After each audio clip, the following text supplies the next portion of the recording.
All right, everyone, welcome to the top of the Reality Check week. We are now in the Monday midday edition of Reality Check, your daily dose of public affairs on the home of Black Talk Media. It's none other than WURD.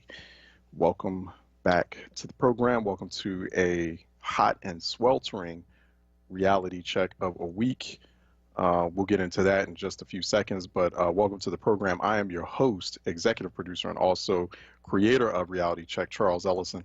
You can reach me on twitter.com @EllisonReport. Also, C. Ellison @WordRadio, WURDradio.com, C. Ellison @WordRadio.com. We are on 96.1 FM, 900 AM, WordRadio.com, Word TV, Word app.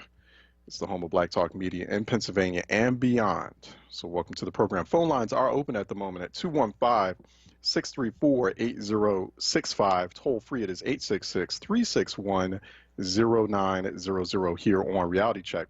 215-634-8065.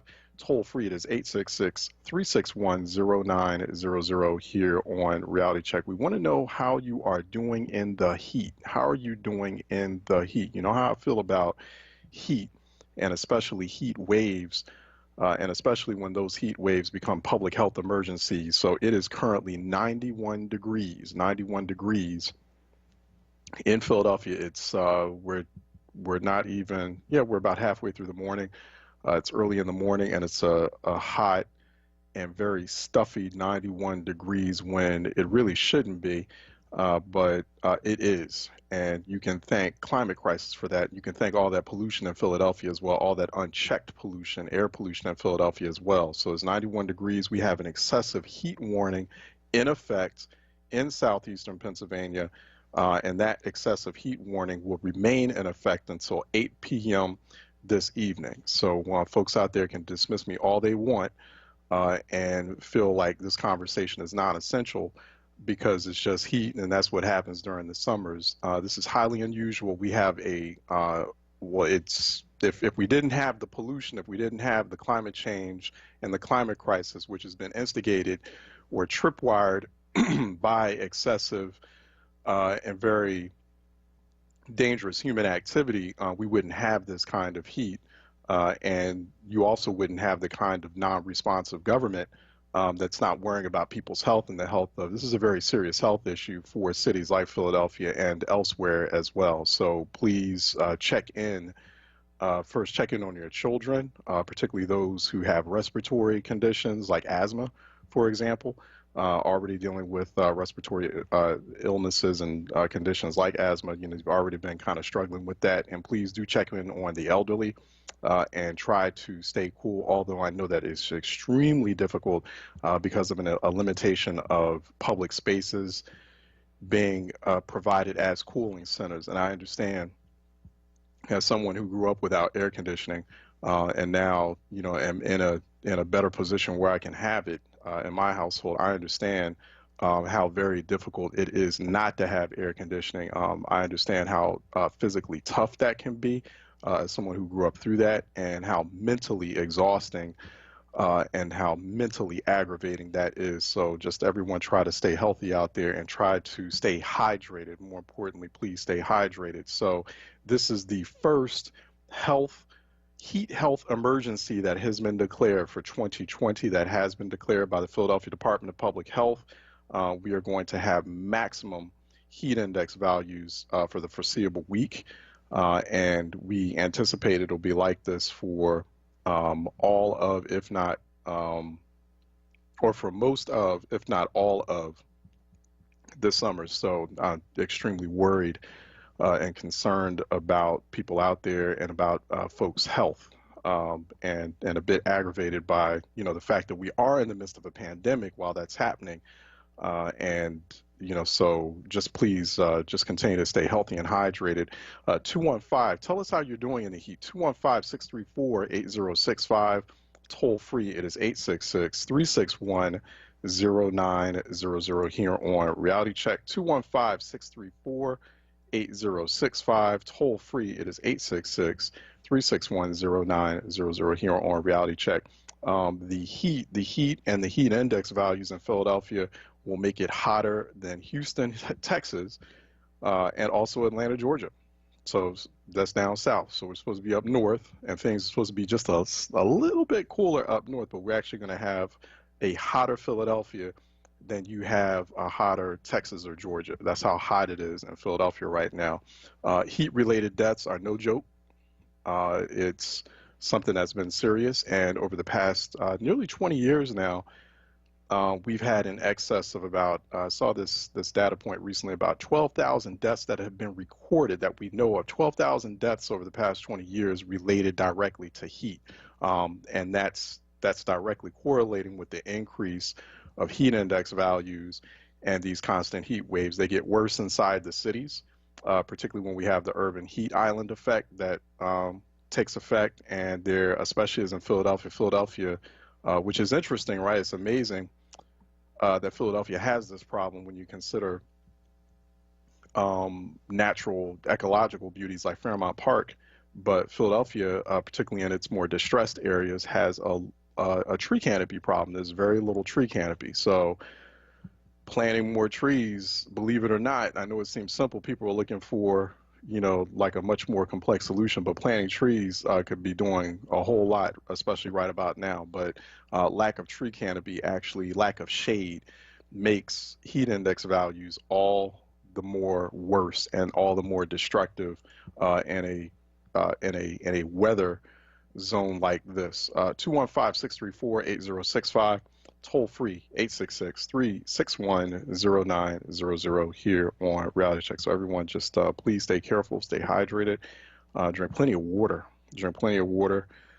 Try not to load up on alcohol. That's the worst thing you could do.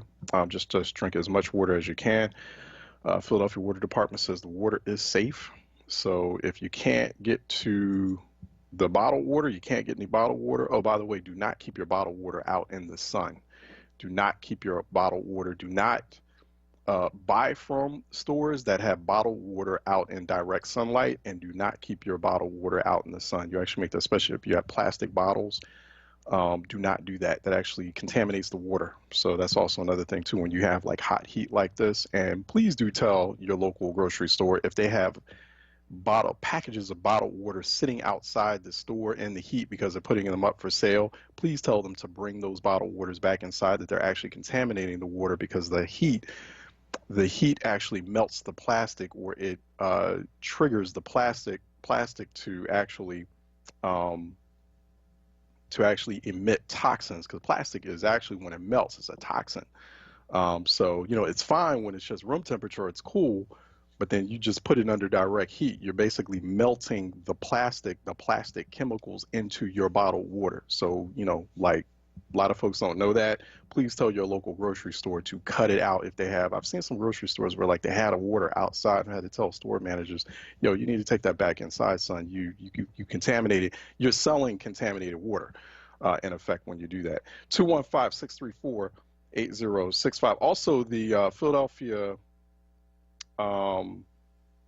Health Department has a health line. Oh, Philadelphia Corporation for Aging has a heat line. It's a heat line that's 215-765-9040. That will be open between 8:30 a.m. to midnight. So that is open now. The Philadelphia Corporation for Aging heat line, 215-765-9040. So that's going to be open between now and midnight today. And the public is encouraged to call if they have any questions about precautions they should take, and if they are detecting signs of, or if they feel like they're detecting signs of heat stress. And there are city health department nurses on call to speak with people who call the PCA heat line and looking at, trying to determine if they have heat-related problems or if they have medical problems due to heat. There are still a number of sites. Go to phila.gov for any information on sites throughout the city that are acting as cooling centers. That is limited, obviously, due to pandemic. So the Philadelphia Health Department is doing the best that they can under the circumstances given the pandemic. But if you do go into public places to stay cool, definitely wear your mask, maintain social distancing. Also wear your mask and maintain social distancing as you're checking in on neighbors, family members, other loved ones. But always call the heat line. You can call the heat line once again at 215-765-9040. But there are, I know a number of the libraries there's been a lot of libraries that have been closed due to the pandemic, but there will be alternate cooling sites throughout the city. Let me see, the libraries that are open between 1 p.m. and 5 p.m. today, let's see here. Haddington Library at 446 North 65th Street, Lillian Marrero Library at 601 West Lehigh Avenue, and my old home library, Logan Library, 1333 Wagner Avenue. So that's on my street. So Logan Library looks to be open as well. So that's good to hear. Let me go to David out of San Francisco, California, who's calling in for a reality check. David, what's good? Yeah, morning, Charles. Yeah, I'm thinking about those libraries. Are they big old marble buildings that are nice and cool inside? Right. Yeah. Right. There's a lot of old buildings, right? Yeah. Old brick and marble. Yeah, exactly. Yeah, I'm glad you were raising the planting trees issue. I've been I call hundreds of talk shows a year, getting into thousands now, and pushing this idea that, we've got this stimulus bill coming up. And one of the realities that we should be demanding on the next stimulus bill is that victory gardens, like in an epidemic, you don't want to have the food supply run out. You want to make sure that there are local gardens. Everybody's got a side garden going, so in case something happens, you don't have to go scrounging for food in the middle of an epidemic. So making sure that the extension agents in every county have seed distribution, free potting soil, whatever it takes, to make sure that people can get a garden going. And but the planting trees part, with global warming, these guys have been fighting for years that, global warming's a myth, but they were lying, and they've got it down to the point where, Texas, you're Philadelphia, right? So it's scorching hot up there. Right. Yeah. And very. I'm from St. Louis originally. It sounds like it's 95 up there, and it's not changing for the next few days. No. And this idea of planting trees, if you like Cub Scout troops, church groups, hikers, people should be going out there and gathering the tree seeds and preparing them for replanting this autumn or next spring or whatever. But start, if you're going to be in COVID quarantine, quietly picking up seeds underneath the tree is something that you can certainly do in a quarantine time, and then preparing them, storing them right, and preparing them for replanting, because these guys are, the rich people are going to get us killed. There's just that's famous, all the way back to the Caesars. Pharaoh probably. Rich people will get you killed. And you don't need to listen to them in an epidemic or in an act of God time. So, by the way, are you familiar with Moses had some law of Jubilee, where in a time of an act of God, that you cancel all debts. So the money is supposed to be forgotten during an act of God. And what's interesting about it is the insurance companies believe in acts of God. And they cancel the debts. They don't have to pay out if they claim it's an act of God. But if this epidemic is really a pollution-based disease, it's not a true act of God. Are you talking about the pandemic? Well, say like if this is a brand new disease, never been seen before. Yeah. You would think through the hundreds or thousands of years of human civilization that the ancient healers or witch doctors or the woman herbalist or whatever, that somebody would have had a run into this disease before and had a natural remedy. But if this is entirely new, then it's pretty likely that it's based upon pollution. And I don't. Well, I mean, the science is pretty conclusive around that, David. That it's based on most of the conversations that I've had and most of the evidence and reports that I've seen is zootronic transmission. I know a lot of people don't want to believe it because it just seems too simple and too like silly and ridiculous to be true. But it's just, I mean, there's a lot of it's like pretty much close to 95% surety around this. It was transmitted from bats, and so I know it seems simple, and it's so, and I mean, we did see this with the bubonic plague, right? I mean, because the bubonic plague back in the Middle Ages or the Dark Ages, that was caused by rodents, and so it's happened before. Well, like we've had these massive outbreaks, and they've been from pests or from animals, from rodents, or from animals like bats. So it's not highly impossible. I know a lot of people don't want to hear it because they're like, no, it has to be government made, has to be man made, something like this. Nah, we've had this happen like dozens of times before in previous history throughout human civilization, where there have been like really bad plagues that have been from animals. Well, right, and that's what I've been thinking is that if it's truly from bats, then it has, if you know about Wuhan, it's a pretty polluted city. They've got belching lead smelters, and they've got belching benzene, and they've got every kind of weird chemical and pollution. Yeah.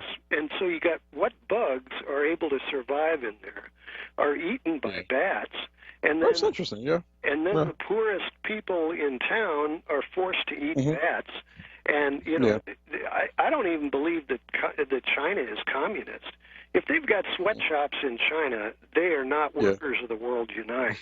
And Hey, David, I don't want to go too far off track because we're coming up on a break soon. But no, I appreciate that. You should call in again. We should do a second part of that conversation. But I appreciate that. I gotta let you go before we head into break. But thanks for calling. Thanks for listening in, David out of San Francisco. Also, we got at Nora C. Jean, who's saying on Twitter, I think glass buildings, skyscrapers, may also contribute to the heat. I can't forget walking near the Family Court building in Center City and feeling the sun bounce off of it as the heat hit one arm. It was very intense. I thought it burned me. So you're correct. That does contribute quite a bit. That glare from skyscrapers, from glass buildings in major like urban centers, that contributes to it. So, and there's been a lot of science. There's been a lot of discussion around painting buildings in such a way as to reflect or to have heat bounce off of, to mitigate or to reduce the urban heat island effect, or doing simple things like painting streets white. Yeah, painting streets white. Yeah, I've actually seen the science on that, to reflect, to have the sun bounce off of surfaces to actually cool down. Just certain simple things that cities could be doing, cities should be doing, to reduce or to mitigate the heat, and not just in their downtown urban centers like Center City, but also in other places as well. And you're starting to see this too when people are building roofs and they're putting, they're painting it like they're painting it in a certain sort of aluminum color, or they're putting a new kind of surface instead of the regular black top that we were used to growing up with. That actually absorbs heat, and that makes it hotter. But there's new science, there's new technology now, very simple technology, very simple technical methods in building these houses. And so that's something that should be universal, I mean, in order to help reduce these heat waves. But, cities like Philadelphia just really haven't taken charge yet. And it's like you have to be someone who has a lot of money, who has to be relatively middle class and affluent, in order to, or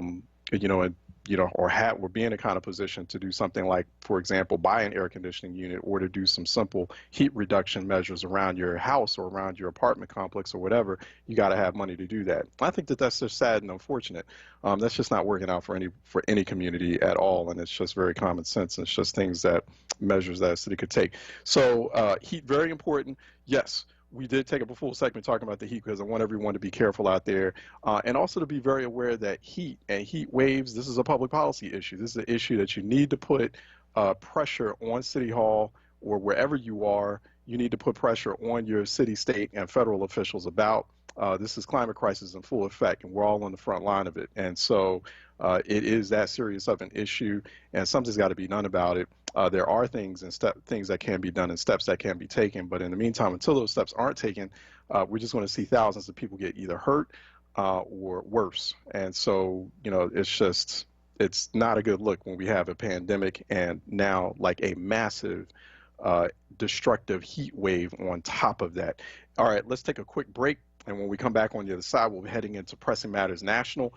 We got Janice Hazel with the Michigan Chronicle from Detroit. She's going to be on tap.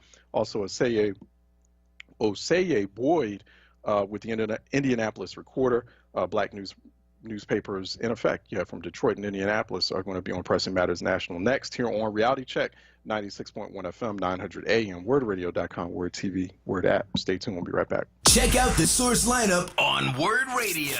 Mondays, get ready for the rapping professor, Dr. Aaron Smith. On Tuesdays, it's Andrea Lawful Sanders. Then on Wednesdays, it's the Black Women's Leadership Council. On Thursdays, it's a second helping of Andrea Lawful Sanders. And on Fridays, it's Tiffany Bacon. Don't miss the Source. Monday through Thursday, 1 p.m. till 4 p.m. and Fridays, 10 a.m. till 1 p.m. Exclusively on Word Radio, 96.1 FM and 900 AM WURD. Streaming live on wordradio.com and on the Word Radio app. Do you need health insurance for your children?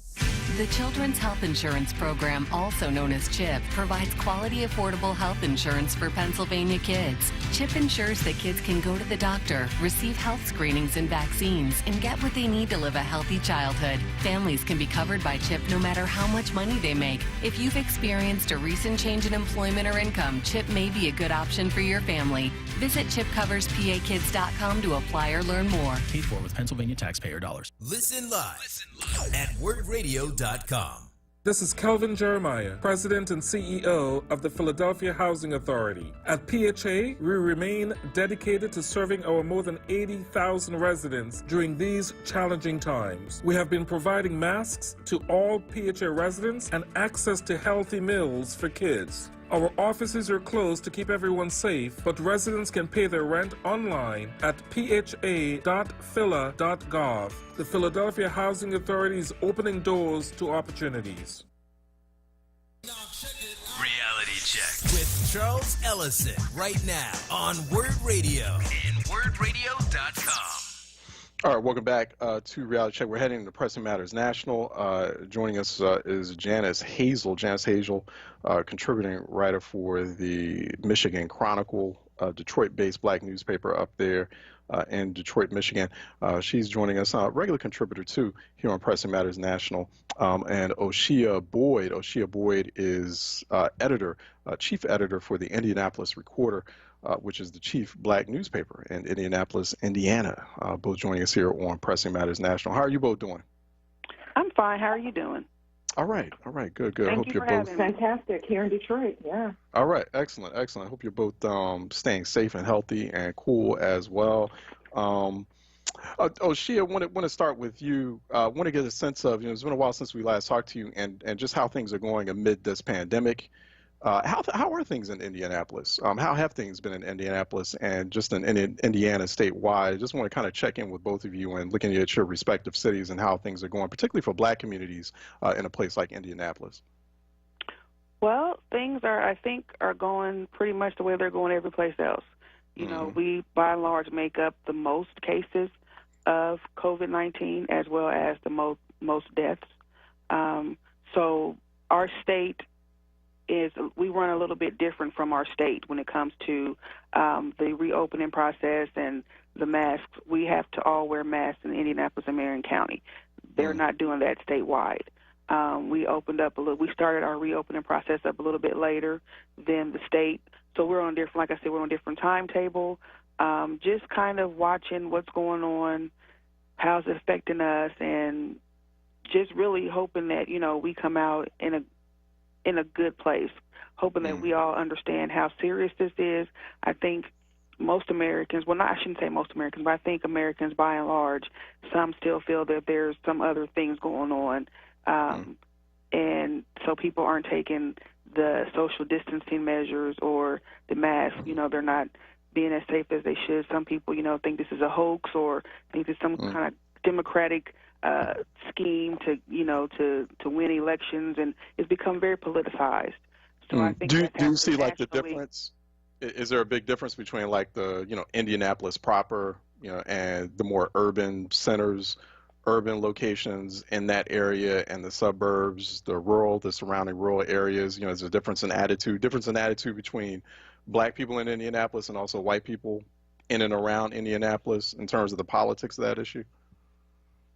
Yeah, I think the same things we're seeing all over. You know, people, because it didn't hit the other places as quickly as it did the city and you know, black neighborhoods. So it was the people who were, you know, we had the State House protest as well, going down, you know, wanting to reopen because they're, you know, I can't get a haircut. We had that type of thing too. But I was trying not to laugh, but you know, we had that same type of thing because it was not affecting white communities as much. And so part of the recorder's job was to be vigilant to make sure that, you know, we got the word out that this is affecting our community differently. So we need to be doing what we need to do to keep us safe. And I think that message is still, you know, there's always people that, you know, just don't want to do right, don't want to listen for whatever reason. So I think what we see across the country is happening here as well.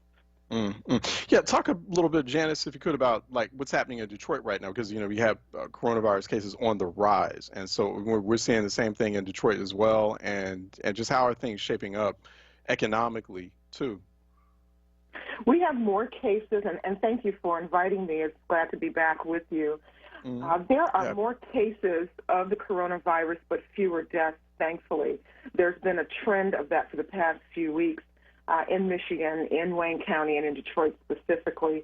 So our state reported over the weekend 483 new cases and 2 deaths. So that brings our yearly total up to 73,663 cases and 6,119 deaths. So putting that into perspective, Detroit was nationally known and recognized by the White House as a hot spot, in particular one of our zip codes, not too far from my home, 48235 zip code. And there are a lot of seniors in that area. There's several nursing homes. And so what we're seeing, what the data is saying, is nursing homes are presenting the majority of the cases now. But we have had, because our governor, I believe, has had a very measured approach to reopening the economy, but we have these issues with people who don't know how to regulate themselves. We saw a number of cases, in fact, 185 cases to date, come out of one bar in East Lansing, Michigan, which is where Michigan State is located.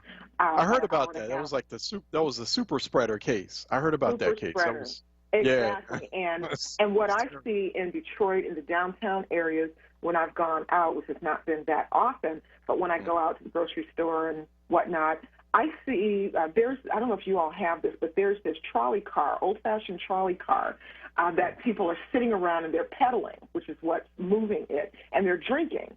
It's called the bar, the rail. And people are on that, and they're just getting buck wild, no masks, no social distancing, and drinking. And so the mayor of the city of Detroit has been very concerned about us having to retreat and go back to phase 3, which we're in phase 5 now of the governor's reopening plan. But, you know, in total, the city of Detroit, black residents, which were more than 80% black in the city of Detroit, have taken this very seriously, because we have seen and we've experienced members of our family and our networks dying. I know that I have. And it's very easy. The ability to get tested now has moved from a prescription to just an appointment, which is very easy. I got tested, the rapid 15-minute test on Friday, which I was negative, thankfully. But it's very, very easy now, and a lot of other locations, and you do have that rapid test that is available to us. So we're seeing more testing in the city of Detroit. And look how long it took, and how many deaths it took to get to that point, right? Where like the testing can be easy. And we're still having issues with testing nationwide as far as the accessibility of the testing. Yes, we're having testing issues, accessibility. Yeah. It's taking like 5 days now.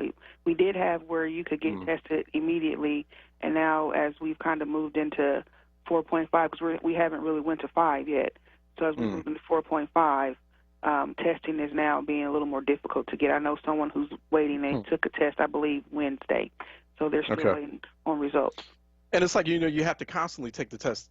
You can't just take it once, right? Exactly. I mean, particularly if you go into spaces or you find yourself in a space where it's a crowd and then you get worried and then you got to go back to get some tests. Or, if you're a worker, if you're someone who works in a certain space, you're on like one of those frontline workers. I would assume, testing is essential. It's something that's needed quite frequently. Wanted, Oshia, going to like your thoughts on the politics, like particularly a state like Indiana. Overall, Indiana is still considered something of a red state, right? And what we're kind of saying, or what you're saying, in terms of the politics, how this might play out over the election in terms of the administration's response to pandemic, on top of or compounded by the social justice movements, the social unrest, the Black Lives Matter moment we're in. How's that all playing out in a state like Indiana? Well, we're in a red state, but Indianapolis is a blue city. So I think you definitely have pockets where people definitely feel as though we're not moving fast enough and we should have reopened quickly. You definitely have pockets of people who feel like we reopened too quickly. And then on top of that, you have the protests going on. And the mayor instituted a curfew the second night of protest, I believe. And so the protesters did stay out past curfew. And so it was very ironic, I should say is a better word than funny, ironic to see the same people who were protesting about opening up now upset that the protesters were out past curfew. Right. So what we've had here is like a culmination of people who want their way when it suits them, but don't want their way, don't want others to have their way. So as we're protesting about social injustice and police brutality, things that are very important, those same people who were protesting about reopening didn't feel that this was on the same priority. This was the same priority. This was the same importance. These people that were protesting about reopening, they were the ones yelling in the police officers' faces and how the police officers work for them and the police officers are all bad. But when it came time for us to protest about what our mistreatment, now the police are all right. They do everything perfectly. And so I just kind of noticed the irony in that and the hypocrisy what's happening with when it comes to social justice issues for African Americans, and how we see people's true colors are really, really showing out. If 2020 has done nothing else, it's shown us people's true colors. How you don't really care about others when it comes to their health or their safety. When we have a pandemic, it's a problem for you to put on a mask or stay 6 feet away, or now that we're in a social protest, we're protesting the injustices that have been done to African Americans since the beginning of time, pretty much in this country. You don't care about that either. So basically it sounds like to me all you really care about is you, the individual. Yeah. And your rights, because that's what it's about, is your rights. Hey, Janice, how do you think that this is kind of playing out in Michigan? So Michigan, the battleground state, going to be a key battleground state, at least for the presidential race. And so how is this playing out? As you're saying, I know you're in Detroit primarily, that's where you are, but you're able to see the contrast between how people are responding to the crisis around them, how they're responding to the politics of the day, and in an urban center like Detroit, but also there's a lot of stark contrast between a place like Detroit and also surrounding counties and other places in the state. Almost definitely. There's a huge different mindset when you look at the Upper Peninsula of Michigan, where those people are vastly different in their mindset. And what I'm finding is they are into junk science. I was watching a lot of the Michigan state legislators from the Upper Peninsula and how they talk about the coronavirus and the need for additional support. The governor, once again being proactive, has called for moving the state emergency declaration to August 11th, and she has continuously kept that in place to keep us in that status to receive federal funding. And of course, Michigan also got hit by heavy floods and damages in various outstate areas.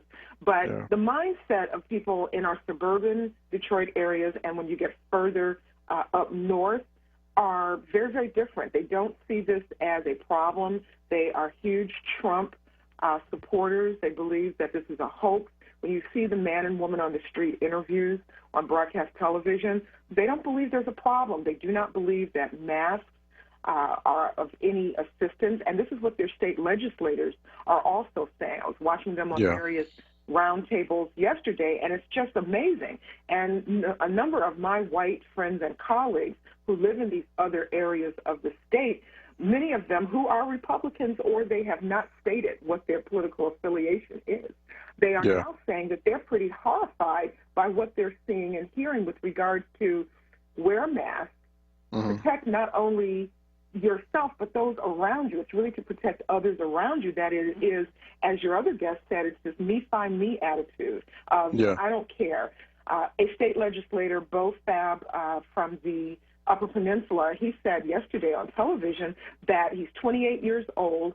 He's not going to catch COVID, and if he did catch it, he would be okay. He would not, be taken very ill, and so he didn't need to wear a mask on the state house floor, which there's a big debate in the state house legislature about them wearing masks.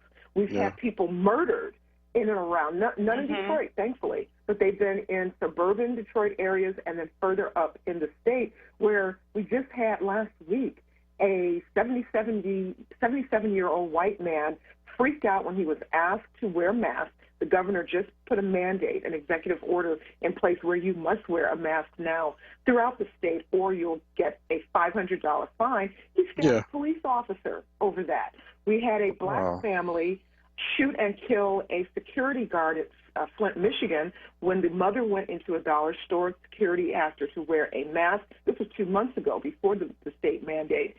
And she was upset, went back, got her husband and son. They went back and shot and killed the security guard. Wow. Numerous white people spitting on store workers because they don't want to wear a mask. It's bizarre. It's very bizarre. Yes, a civil war over masks. That's just too much. And we have sheriffs and police officers outside of Detroit who are saying they're not going to enforce the state mandate to wear a mask. And I believe it's not just a Republican thing. I think it's a woman thing because we have a female governor. I don't think they would be refusing to. If it was a man that said that. Exactly. I thought that too about go ahead. Governor. I wonder that. I'm sorry. I felt that too. That because she's a woman, there's so much pushback. Yeah. I think so. I think you're onto something with that. Absolutely. Let me take a real quick break. And we're keeping you both on. Oshia Boyd, managing editor for the Indianapolis Recorder. Go to indianapolisrecorder.com for more information there. And Janice Hazel, senior contributing writer for the Michigan Chronicle. Go to michiganchronicle.com for more there. We're going to take a break, and when we come back, more Pressing Matters National here on Reality Check 96.1 FM, 900 AM, WURD, wordradio.com, Word TV, Word app. Stay tuned. We'll be right back. Warning. If you're drowning in debt you can't afford, do not let the credit card companies trick you into thinking that you have to pay it all back, because you don't. What the credit card companies don't want you to know is that there's actually a way to get debt-free without paying off your entire debt or going bankrupt. If you have $10,000 or more in credit card debt, you have the right to let us settle that debt for a fraction of what you owe. For free information, call Credit Associates now. 1-800-965-5269. We'll even show you how much money you could save. If you can't afford to pay off all your debt, do not let the credit card companies trick you into thinking that you have to. Call Credit Associates for free information on how to get debt-free faster than you ever thought possible, without debt consolidation or bankruptcy. We depend on your success and offer a guarantee, so there's no risk to call. For free information, call now. 1-800-965-5269. That's 1-800-965-5269. 1-800-965-5269. Support independent black media and join the onWURD movement now at 215-425-7875 or visit wordradio.com. This message is from the Philadelphia Department of Public Health. COVID-19 is still a threat in our communities, but we can all do something simple to help stop the spread. It's critically important to wear a mask or face covering whenever you're in public or around others. Yes, even while social distancing. Wearing a mask shows you care for yourself and your community and is essential to slowing the spread of COVID-19. So love yourself, love your neighbors, wear a mask. Reality Check with Charles Ellison right now on onWURD Radio and wordradio.com.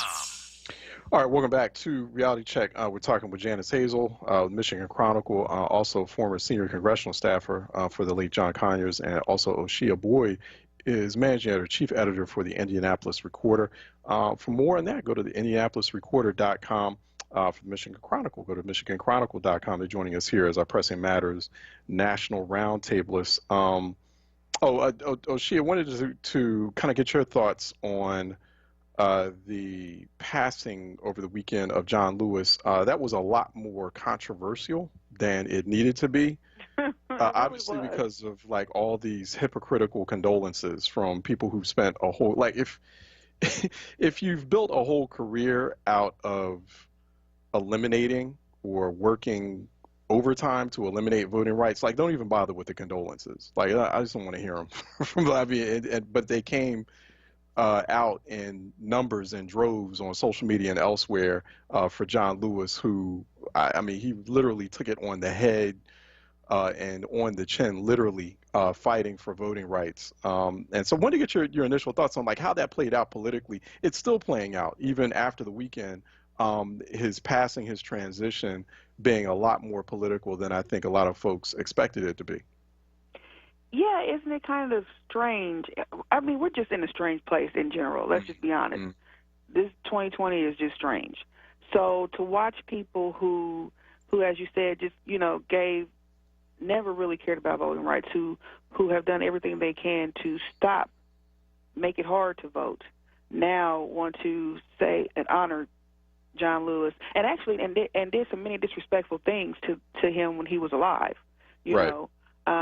I was looking over the weekend, and I can't remember who it was that tweeted that John Lewis never really did anything. It was like a tweet from 2017 that he was just, his legacy was just that he never really did anything. He rode the coattails of basically the civil rights movement. So just the nerve, just the nerve of, and then you have Marco Rubio and what's the other guy's name? Dan Sullivan, I think. Oh, yeah, right. Posting images of, people are constantly getting Elijah Cummings and John Lewis confused. Exactly. I have, as someone who's never met either of them, I can see how you maybe see a resemblance. Just the bald head and clean shaven. Yeah. But as someone who's actually worked with them and seen them quite often, I feel as though you should know the difference. You should know the difference. I mean, from a distance, they could be twins. They got the same skin tone, the bald head, and they were clean shaven at all times. But yeah, you should know if you've worked with them in Congress, like you said you have, for a number of years. For a number of years, you would know the difference. They're two very different people in terms of the looks, right? It just adds to the disrespect. Just add to the disrespect and their demeanor. Yeah. Oh, go ahead, Janice. I'm sorry. Go ahead, and their demeanor. I happen to have worked in Congress while both were in Congress, and had the opportunity to work with Mr. Lewis closely when I worked for Mr. Conyers. And, what we would say is, Mr. Lewis, you never smiled.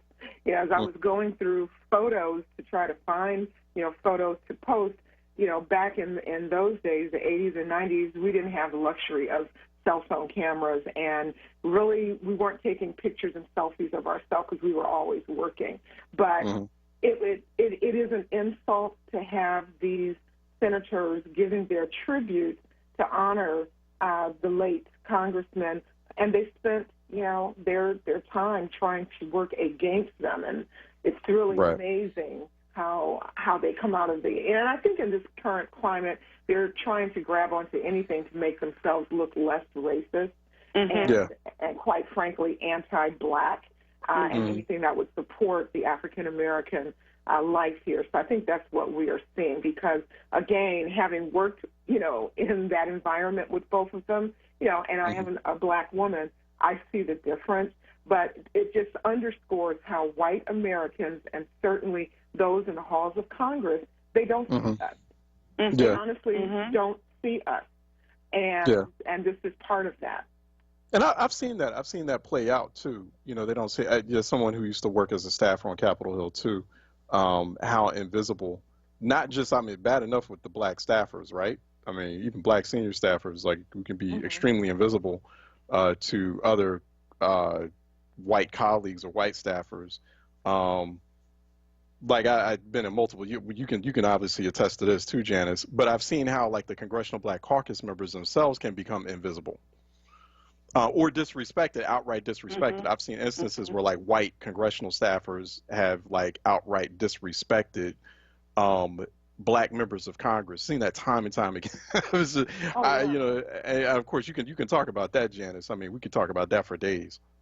Oh, yes, indeed, as well as Capitol Hill police officers not black members of Congress into certain areas that they're policing because they don't believe black people should be there, and it's not for their congressional pen to prove, or let alone have to take out their credentials, and they don't think that's a problem. They don't see us. I do want to, while we have some more time here, Oshia, one of the things that John Lewis worked on, and really what his legacy is built on, is obviously voting rights. We're headed into this really consequential election. I'm seeing some polling data, however, that's very disturbing. And we had our partner pollster, Trinity, Lincoln Park Strategies. Their latest poll came out on Thursday, showed 16% of black respondents in a national poll saying that they will not vote in 2020. And I'm seeing double-digit numbers like that, anywhere from 10 to 15% of the black electorate or the potential black electorate saying we're not going to vote in 2020. What's that coming from? You hear a lot of that in Indianapolis? I have not heard a lot of this yet, but I expect it to ramp up. I think people don't like Joe Biden. And so they don't want to vote for Trump. So the obvious is to not vote. Versus, I hate to. But we did see a YouGov poll, however, that came out at the bottom of the week, showing 10% of black voters saying that they will vote for Trump. Yeah, I'm not understanding any of this, and I think too we still have a lot of silliness going on when you have people. You have Kanye coming out and people are acting like they're going to vote for Kanye. I think there's just a lot of things going on that people still don't understand what's at stake here, that these last few years have been unreal, that this is not normal. What we're doing in politics is not normal. So I think it hasn't, for some people, it hasn't really hit them hard enough yet. Yeah. Go ahead, Janice. Yeah. And a lot of the people who tend to not even be a part of the polling data, one of the bigger problems that we're seeing in the state of Michigan and the city of Detroit in particular is that the group's hardest hit by the coronavirus so far. Older people, black older people, Latinos in the hot spots, which we know Detroit is one, said that they are uncomfortable to vote or would be uncomfortable to vote in precincts, yet they are not requesting absentee ballots. And even worse than that, scarier, is they're not volunteering to be poll workers. It's a huge challenge. We're hearing from our Secretary of State as well as our local clerks throughout Wayne County, which Detroit is in Wayne County, that the city needs more election workers in our jurisdiction, and they're getting hazard pay in order to do it. And the move has been away from precincts, but to go to our arena in order to do it, kind of take us back 20 years, 30 years before the advent of computer technology because of the pandemic. But more of a threat I see to this election is the shortage of poll workers, election workers, because no one really wants to come out in this pandemic and work with the public. Yeah, that's interesting. What about is there like a push to get young people to work at the polls? They are. In fact, there's been a lot of promotion around 16 and 17-year-olds being able to work and to come and get trained, and they're actually paying $225 for the day plus an additional $50 in hazard pay. $225 for the day. We need those Detroit folks to come to Philly. Because it's like they got this shadowy like program like the elections office in Philly doesn't want anyone to know about, that young people high school age on can work at the polling precincts. Like they don't want anybody to know. It's not even on the website. But I talked to the election commissioner and she's like, oh yeah, we have this special program, the special like young youth poll workers program. It's like, well, no one knows about it. And you won't tell anyone about it. So it's very encouraging to hear that they're at least putting that out aggressively. Because I think that's one of the things that could trigger young people to get more involved with elections and political process. Oh, I'm sorry, I didn't mean to cut you off. Go ahead. All right, they are stressing that, and we're trying to get the word out to the 16 and 17-year-olds to let them know that they can work even though they can't vote yet. And for those who are 18 or will be turning 18 upon August 3rd for the primary and then for the November, that they will be registered on site to vote if they happen to fall in that and are not. So they're really pushing for younger people to get involved. Shia, if Joe Biden were to end up picking, and I think he's pretty much cornered, and he's in a position right now where he has to pick a black woman running mate. A lot of folks I talk to feel like we crossed the Rubicon on that, particularly with the George Floyd protests. He probably could have wiggled his way out of it after the Charlemagne the God interview, because I don't think he was intending. He's probably going to pick someone like Governor Whitmer up there in Michigan, Janice. But Oshia, if he picks a black woman running mate, could that energize black voters and in a significant way, like where they say, hey, you know what? Forget everything that we feel like we're going through right now. Forget like the public health concerns or being feeling disenchanted with the political process. We want to make sure that this black woman gets elected along with Joe Biden as vice president.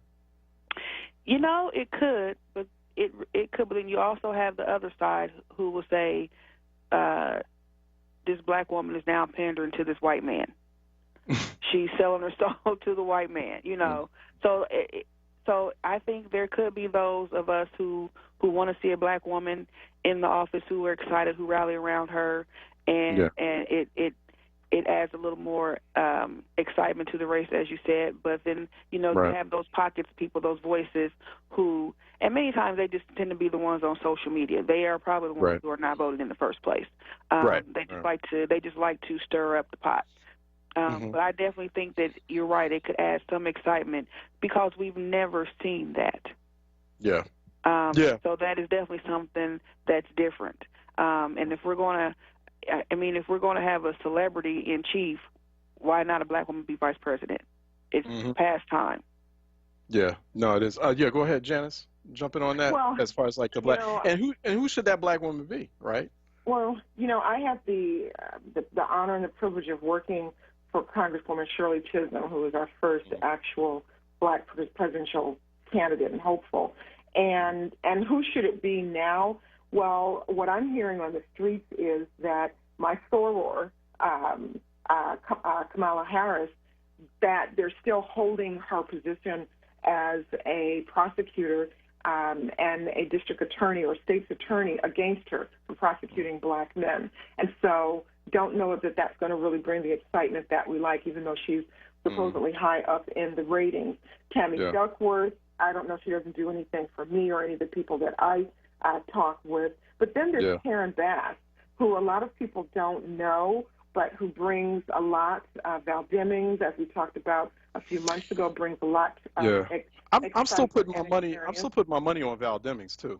I put a lot into Val Demings, but I'm going to say something that might not be quote unquote politically correct as a black woman. I wish that Biden had not boxed himself into a corner of saying that he had to or he is going to select a woman, because in the final analysis, it may be that there is someone else out there that would bring more excitement to the ticket that he's not.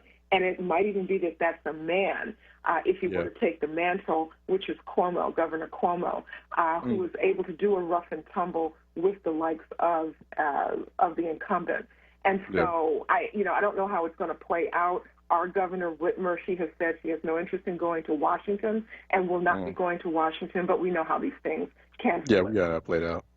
Yeah, exactly. We actually have to let you both go. Janice Hazel, senior contributing writer at the Michigan Chronicle. Go to michiganchronicle.com. And a former senior legislative aide to the late Congressman John Conyers. Also, Oshia Boy, good to have you back on with us. Yes. Managing editor, chief editor with the Indianapolis Recorder, indianapolisrecorder.com. Don't be a stranger, Oshia. So good to have you back on, and so hopefully we'll have you back on soon enough. Great to have you both on here on Pressing Matters National. Thanks again. Thank you. All right. Let's take a break, and phone lines are open. Phone lines are open at the 11 o'clock hour. I see. Yes, we opened up the 11 o'clock hour, so we had something scheduled for there, but we had to go ahead and open that up. 215-634-8065, 866-361-0900. We're headed into the 11 o'clock hour with open phone lines. 215-634-8065. Toll free, it is 866-361-0900. Let's open up the phone lines and we'll take your calls. We'll be right back. The Murray Report, bringing you the latest in sports news and opinions. Hosted by Chris Murray. You can apply online at teamgreenabc.com or call 267-909-9248. Teamwork makes the dream work. Did you get an eviction notice before the shutdown? Are you looking for a lawyer once the moratorium ends? There's so many questions with so little time. Let Equally Informed Philly find the answers for you. Just text the phrase Equal Info to the number 73224. Again, that's Equal Info, one word, to 73224. Their community information line will get the answers you need to survive in the time of COVID-19. Equally Informed Philly for all Philadelphians. Open calendar. What's my schedule looking like? Next Thursday, you will be caught in an emergency flash flood between Park and First Street. What? No, that doesn't work. I'm busy then. Decline. Decline. Floods don't exactly work around your schedule. Disasters don't plan ahead. But you can. It starts with talking to your loved ones about making an emergency plan. So don't wait, communicate. Visit readypa.org. Brought to you by readypa.org, FEMA, and the Ad Council. We are progressive and proud and interactive. Follow us on Twitter, Instagram, and YouTube at onWURD. This is WURD Radio, 96.1 FM and 900 AM WURD Philadelphia. Streaming live at wordradio.com. Reality Check with Charles Ellison right now on WURD Radio and wordradio.com. All right, welcome back to Reality Check. 215-634-8065, 866-361-0900 here on Reality Check. 215-634-8065. Toll free, it is 866-361-0900 here on Reality Check. Would love to get your thoughts on the heat. There's excessive heat. Once again, we do have an excessive heat warning in effect in Philadelphia. It's something that it's just too difficult to dismiss because it is a major public health issue, public health danger in not just Philadelphia, but in multiple places around the nation. Folks, we are dealing with triple digit heat indexes, and that is a problem. Particularly for folks without air conditioning, without a place to go as far as, or having the ability to cool down. So I want to get your thoughts and maybe your experiences on that as well. 215-634-8065. Toll free, it is 866-361-0900 here on Reality Check. Also get folks' thoughts on the very tragic passing transition of Congressman John Lewis out of Atlanta, Georgia. Congressman John Lewis, civil rights icon, long longtime warrior of civil rights and longtime legislator, longtime lawmaker in the U.S. House of Representatives. So that happened over the weekend. And on the eve of his death, there was this very cruel Supreme Court ruling which essentially authorized or approved the poll tax of felons or formerly convicted felons in the state of Florida, basically requiring them to pay any debts or fees owed to the state as a result of their incarceration. So, in fact, voters in Florida a couple of years ago had said that convicted felons or the formerly incarcerated could indeed have the right to vote. That's something that voters in Florida approved.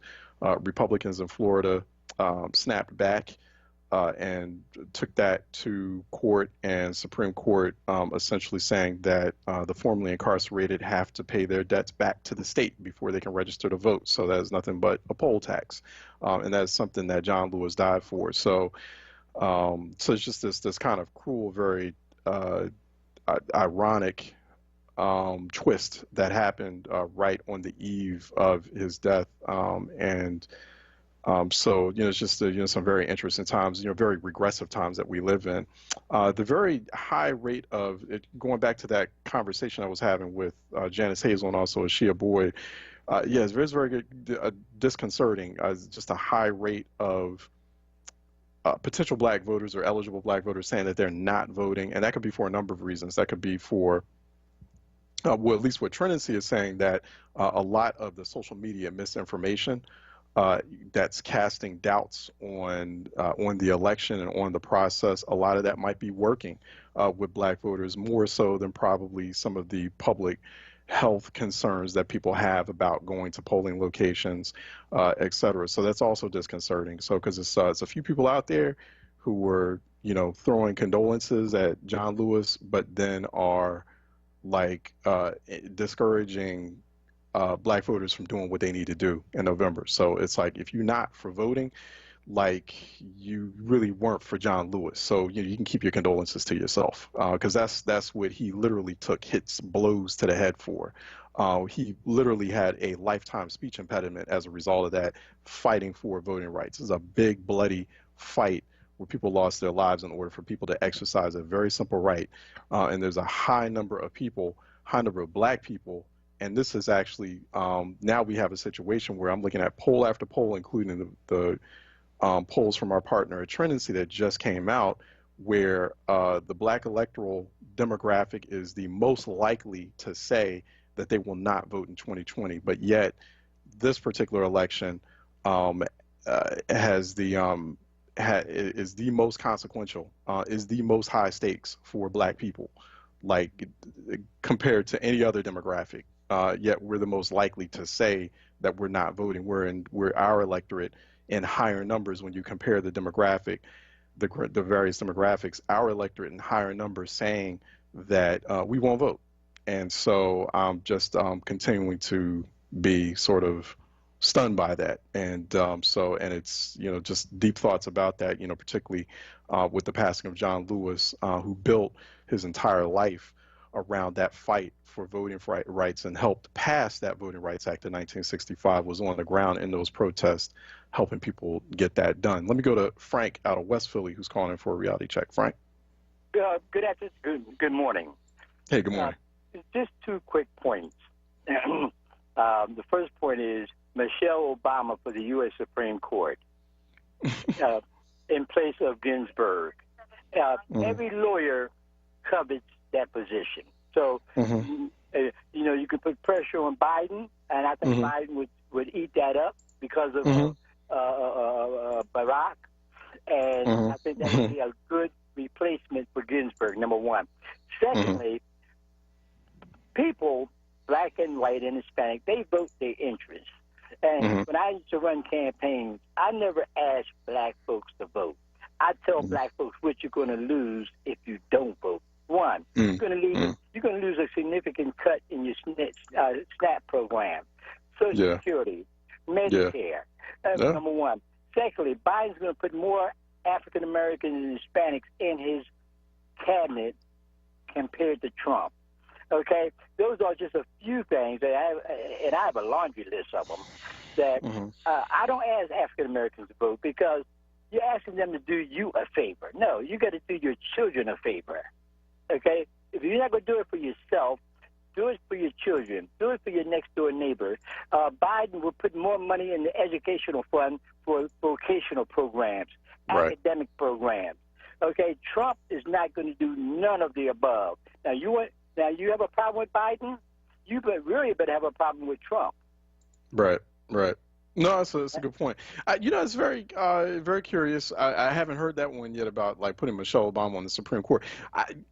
It sounds like a fascinating idea. It sounds exciting, but you want to make sure the people you put on the Supreme Court, you can't just be a lawyer. I mean, you got to have some federal judicial background. I mean, that's part of the problem now with a lot of these appointments by Trump that he stacked the federal judiciary with, and now he controls a big chunk, or at least his legacy controls a big chunk of the federal judiciary. Most of these folks don't have any federal judicial background, so we don't want to and that's what Democrats have been calling him out about that. And so we don't want to get into kind of a similar situation where even if you do appoint someone as popular as Michelle Obama, conservatives snap back and say, well, you got on us for appointing unqualified people. Is someone like Michelle Obama truly qualified? Is she truly a federal jurist? You want to make sure. Can I answer that? Yeah, go ahead. Clarence Thomas. Okay, he's at the top of the list as unqualified, number one, and I can give you a couple more. Okay, and with Michelle Obama, she's just because that's been done doesn't make it right, though. Doesn't make it right. Doesn't mean we should continue doing that. Lawyer, brilliant. Harvard. Okay. Yeah. Harvard, brilliant attorney.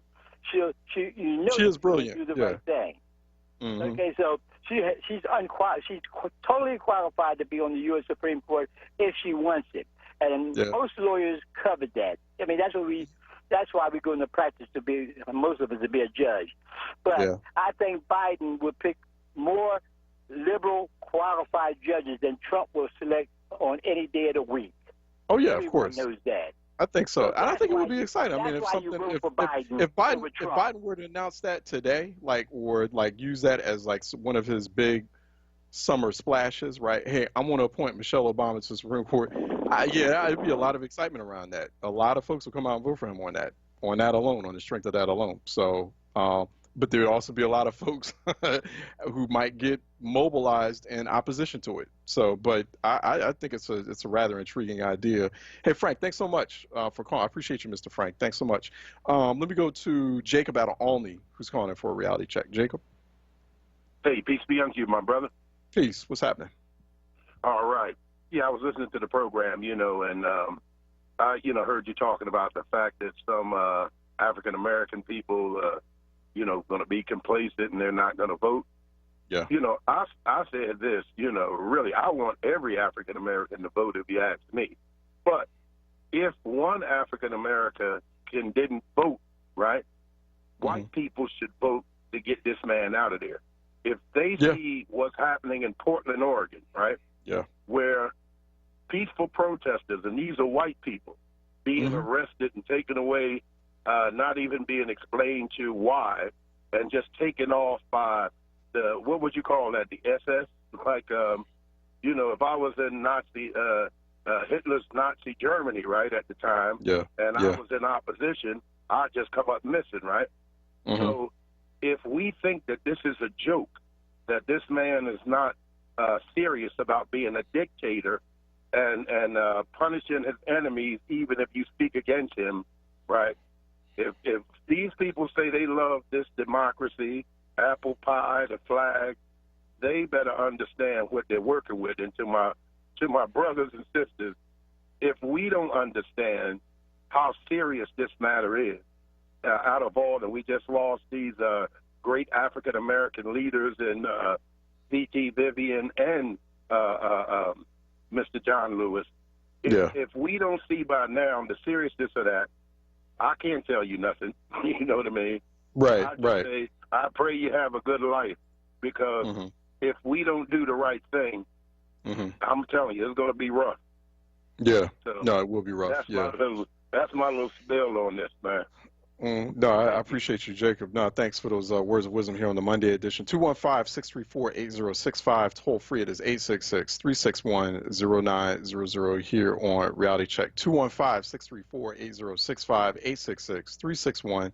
866-361-0900 here on Reality Check. Also, we've got today, actually, you will see tens of thousands, if not hundreds of thousands, of union workers walking off the job today as a show of solidarity with the Black Lives Matter movement, and they're going to walk off their jobs for a total or walk off their jobs and potentially take a knee for about 8 minutes and 46 seconds.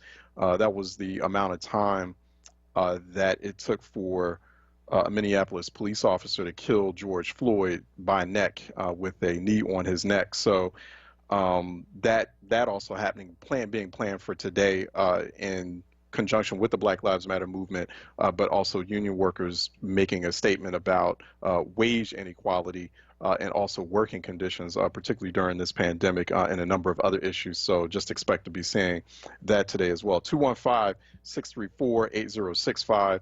Toll free. It is 866-361-0900. Let me go to Lloyd out of Hamilton, New Jersey, calling in for a reality check. Lloyd.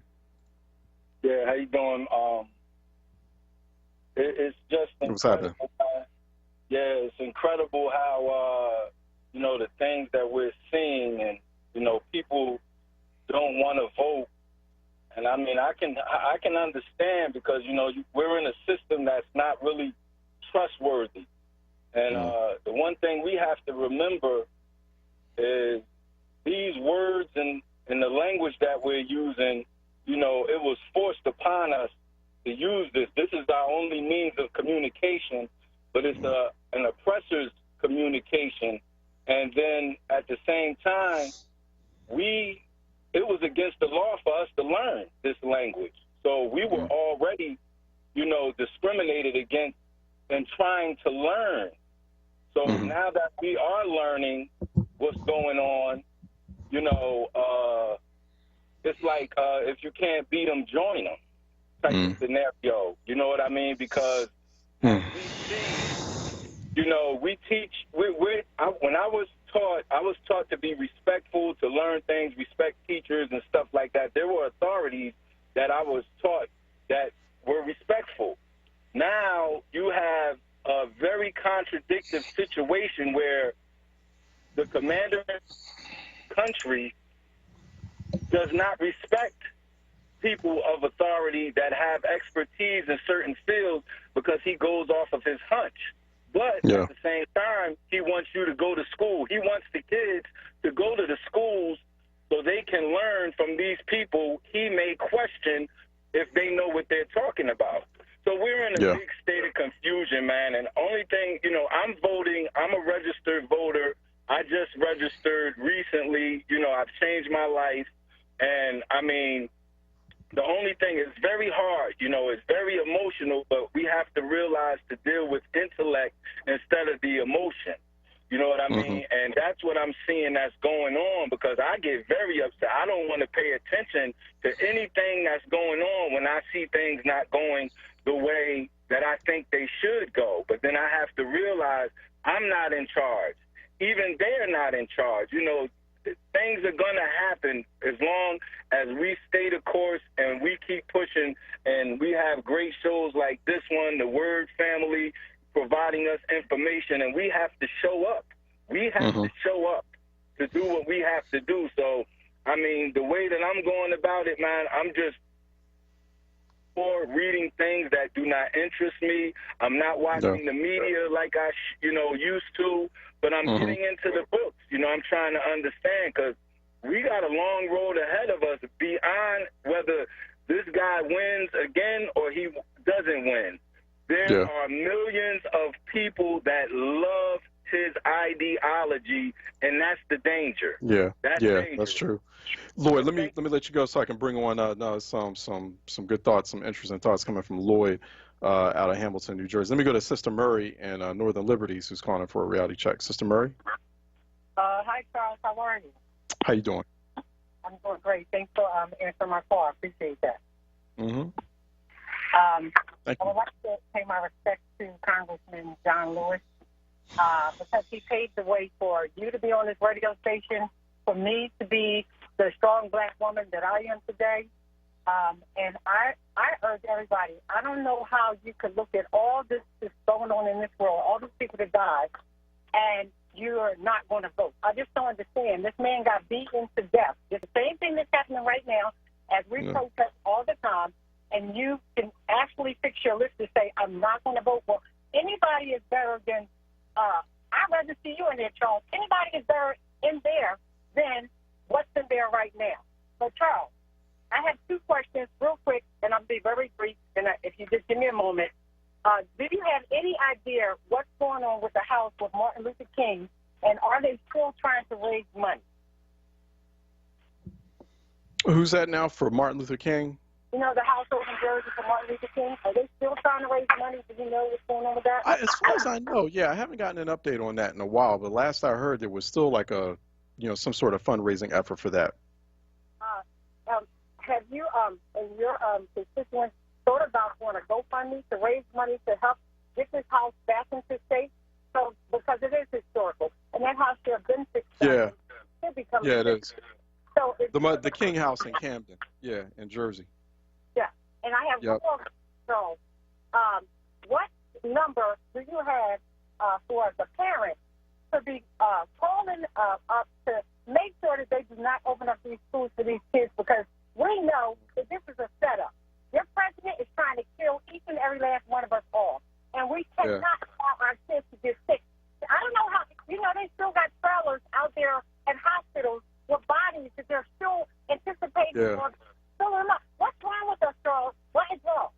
Yeah, you got to check out, go to philasd.org for more information and reach out to the school district and also the school board. I'm going to have to let you go, Sister Murray, because we got another call or two.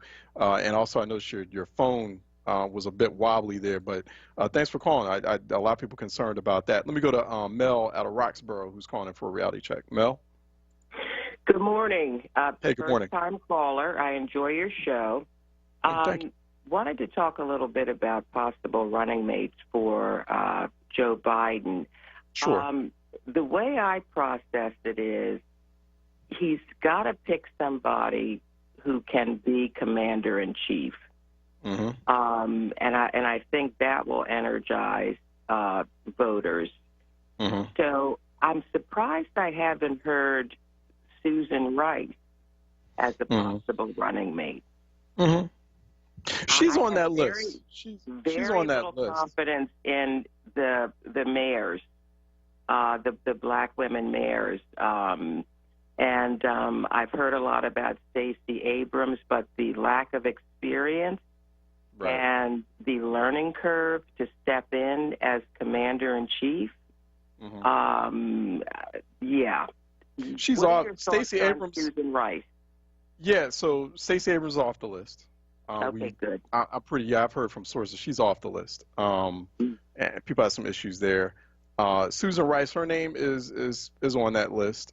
We have been hearing a lot of chatter about Susan Rice. She has an enormous amount of foreign policy experience. There are concerns that she might not have enough domestic policy experience, and there are concerns that certain decisions she made as a national security advisor in both the Clinton and the Obama administrations might come back to haunt her. Particularly with respect to black voters and with her policy or policy decisions were like with respect to issues dealing with countries like Rwanda and Libya, et cetera. So that there's a worry, there's a concern there. But Susan Rice can also be she can definitely she can get fired up. So it'd be interesting to watch her battle or spar with Vice President Mike Pence on that. This is going to be a very important and very significant running mate, because Joe Biden has already signaled that he will do one term. And so really it's like, the running mate that you pick is someone who's going to need to win essentially not just their own first term, but a second term of the Biden presidency. You're looking for someone who can win in 2024. So Susan Rice, she's in the mix. There are concerns about, does she have enough domestic? Can she spar with Vice President Mike Pence, and can she talk very extensively about domestic issues when she gets on the campaign trail. For a number of reasons, and I keep game playing this out, I still kind of feel like, and based on the conversation I'm hearing in and around Washington, I keep feeling like Val Demings. Like I keep going in her direction. I feel like that she fits. She checks off a number of boxes but I don't know. I mean, that may not be the case. What about foreign policy, though? Foreign policy, I think that this is not going to be that much of a foreign policy election as it will be a domestic issues election. And I think that the thing with Val Demings is that she sits on House Intelligence Committee. So, and remember, House Intelligence, she was a House impeachment manager as well. So she's got enough of that foreign policy expertise. She's privy to a lot of that information based on her position, based on her membership with the House Intelligence Committee. So she'll be studied up enough to where she can carry on a conversation about it. But this is all going to be about the pandemic. It's going to be all about police reform, and she's former police chief, and I think she can speak that language. I know some people think that that's problematic for her, but I think she can talk that language. Awesome. Well, thank you. I appreciate your insight. Hey, no, thank you for calling. Thank you for calling for the first time, Ms. Mel. I appreciate you, Ms. Mel out of Roxborough. So, but yeah, that's where it stands right now. I got to take a break, and when we come back on the other side, we'll be talking with Scott Sargrad, right, with Center for American Progress. We're going to talk about school reopening plans. How should schools safely reopen, whether that's in Philly or elsewhere? We're coming back on Reality Check, 96.1 FM, 900 AM, WordRadio.com, Word TV, Word app. Stay tuned. We'll be right back. Recovery starts with a call. Pennsylvania's Substance Use Disorder Hotline is staffed by real people who are trained to help. They're here 24 hours a day, 7 days a week. They'll get you or your loved one into treatment regardless of your access to insurance. If you or someone you know is suffering from addiction, call 1-800-662-HELP. Recovery starts with a call. Paid for with Pennsylvania taxpayer dollars. WordRadio.com. Part-time job, full-time hustle, all-time Shiro to all of us. You nurture, we listen. You teach, we thrive. You lift our spirits, but we've got to lay down the truth. It's time for you, our Shiro, to stretch for the stars. Start saving more for retirement now, so you can feel prepared and live your life to the fullest. Get free tips to help boost your retirement savings now at aceyourretirement.org/Shiro. A message brought to you by AARP and the Ad Council. Reality Check with Charles Ellison right now on Word Radio and WordRadio.com. All right, welcome back to Reality Check, 96.1 FM, 900 AM, WordRadio.com, Word TV, and Word app. We are obviously concerned about school reopenings. Here to talk about that is Vice President of K-12 Education Policy at the Center for American Progress, Scott Sargrad. And he's going to kind of school us today on how do you safely reopen schools in a pandemic climate like this. Obviously, that's one of the big conversations that's happening now. It's going to be happening, especially it's intensifying into the next month. And a lot of anxious parents and teachers and young people, kids as well. Scott here to talk a little bit more about that. Scott, how are you doing?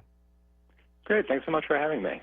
All right, good. So you actually outlined this in a briefing, a new column which you write at AmericanProgress.org, 3 principles for reopening schools safely during the COVID-19 pandemic. I mean, first we have to establish, Scott, should we be reopening schools at all?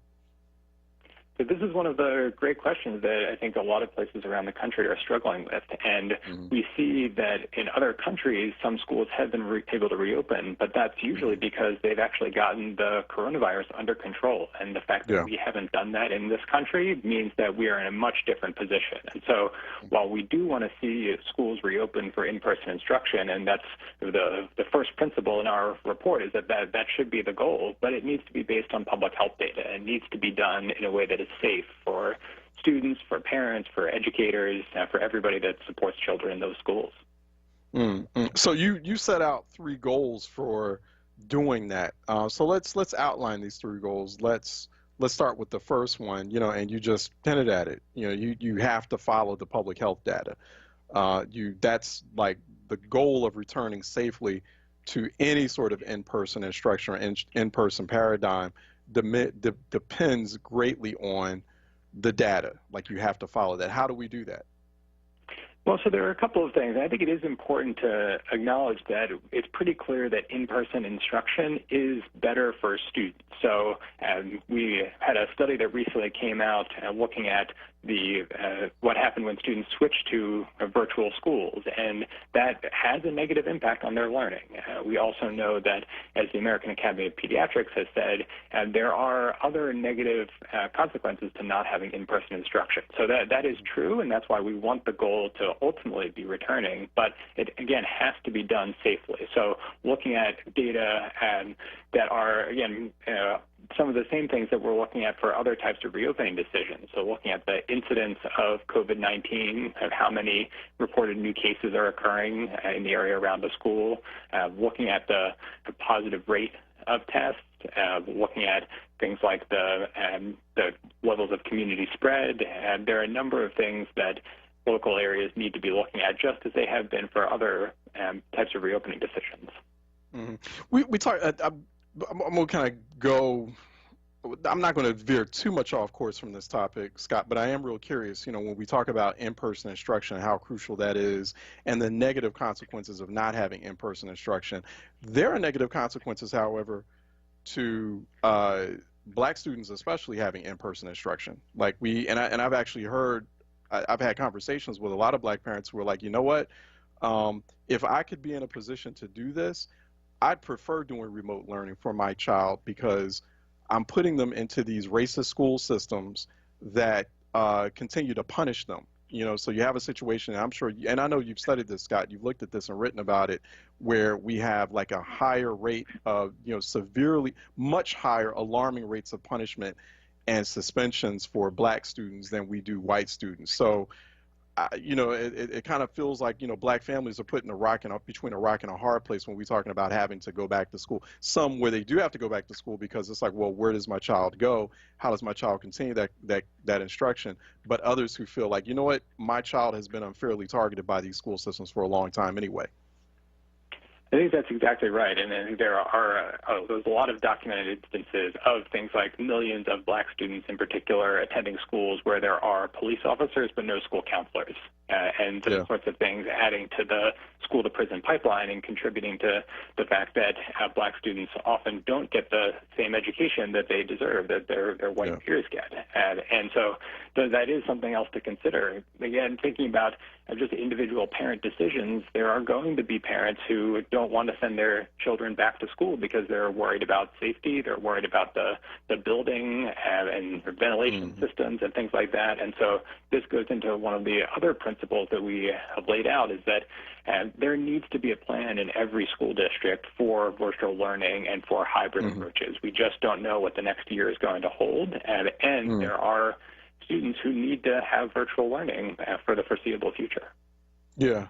How do we have enough, sort of scientific data, empirical evidence to go with, Scott, to determine whether or not some of the remote learning or relying on online learning will actually work in some respects, as long as it's teamed up with or coupled with in-person learning? Do we see some success or potential success with that blended approach? I think there is some potential for success there, and particularly when there's the opportunity for students to actually interact with their teachers in that sort of blended environment. So when they're able to be in school in person sometimes, and when they're doing their virtual learning, they're able to still interact with their teacher, with their classmates. That's a better approach than something that was happening in the spring, when this was all so new and schools were scrambling to figure out how to approach this, and when there wasn't actually very much teacher-student interaction in the virtual environment. You looked closely at other schools or school districts, school systems in other countries, places like Denmark, Germany, Norway.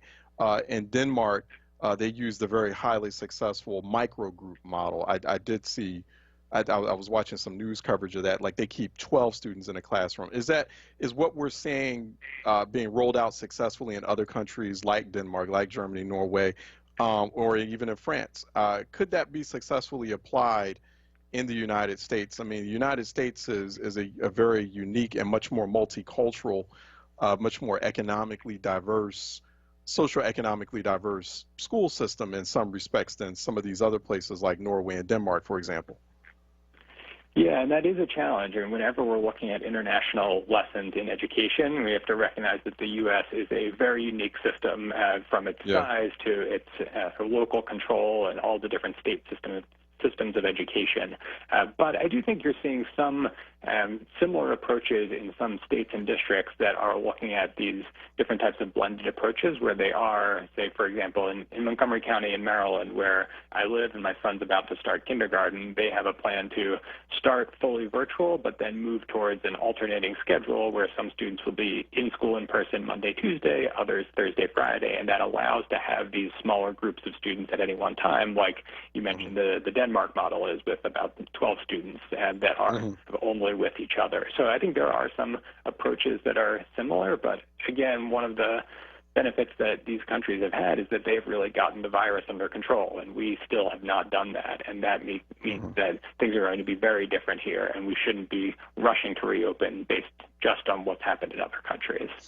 What should the conversation be like, or the interface be like, between the school districts and also employers? Making sure that the realities both of those institutions face, also the expectations and demands of those two institutions are aligned. The goals of so I feel like there's not enough of a conversation about the enormous amount of pressure that parents are put under by employers, because the employers, like, well, you have to be at work. Parents may say, well, you know what, I can't be at work on these particular days because these are the days that my kid has to do online learning, and someone's got to be at home. So, how do we work that out? And so I worry about that. I wonder about that, whether or not businesses, whether or not jobs are aligned with the realities that are being faced by the school districts.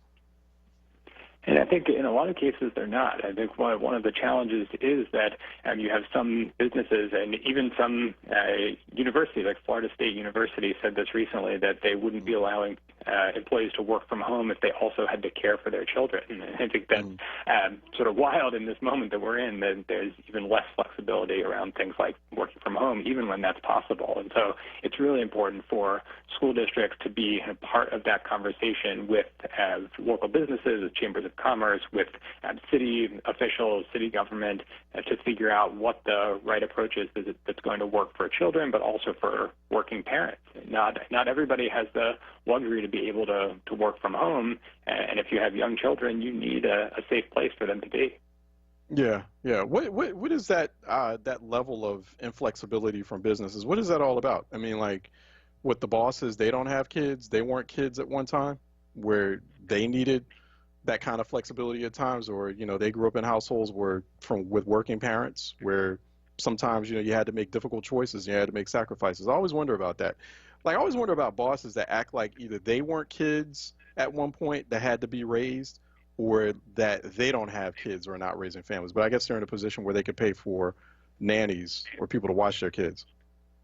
Right, I think that is one of the issues too, is that there is such a divide in who is able to, who has the resources to provide this kind of supplemental childcare, supplemental tutoring, all these other things that wealthy families are able to get for themselves, but lower income families are not able to get. And we're seeing this play out in the childcare space, where there's an enormous need for additional government investment in childcare to make sure that providers don't close. And we know that wealthier families are able to find, whether it's a nanny or somebody else to care for their children, and they're able to support that with their own incomes, rather than folks who are working class and need some additional support to be able to have that safe place for their children.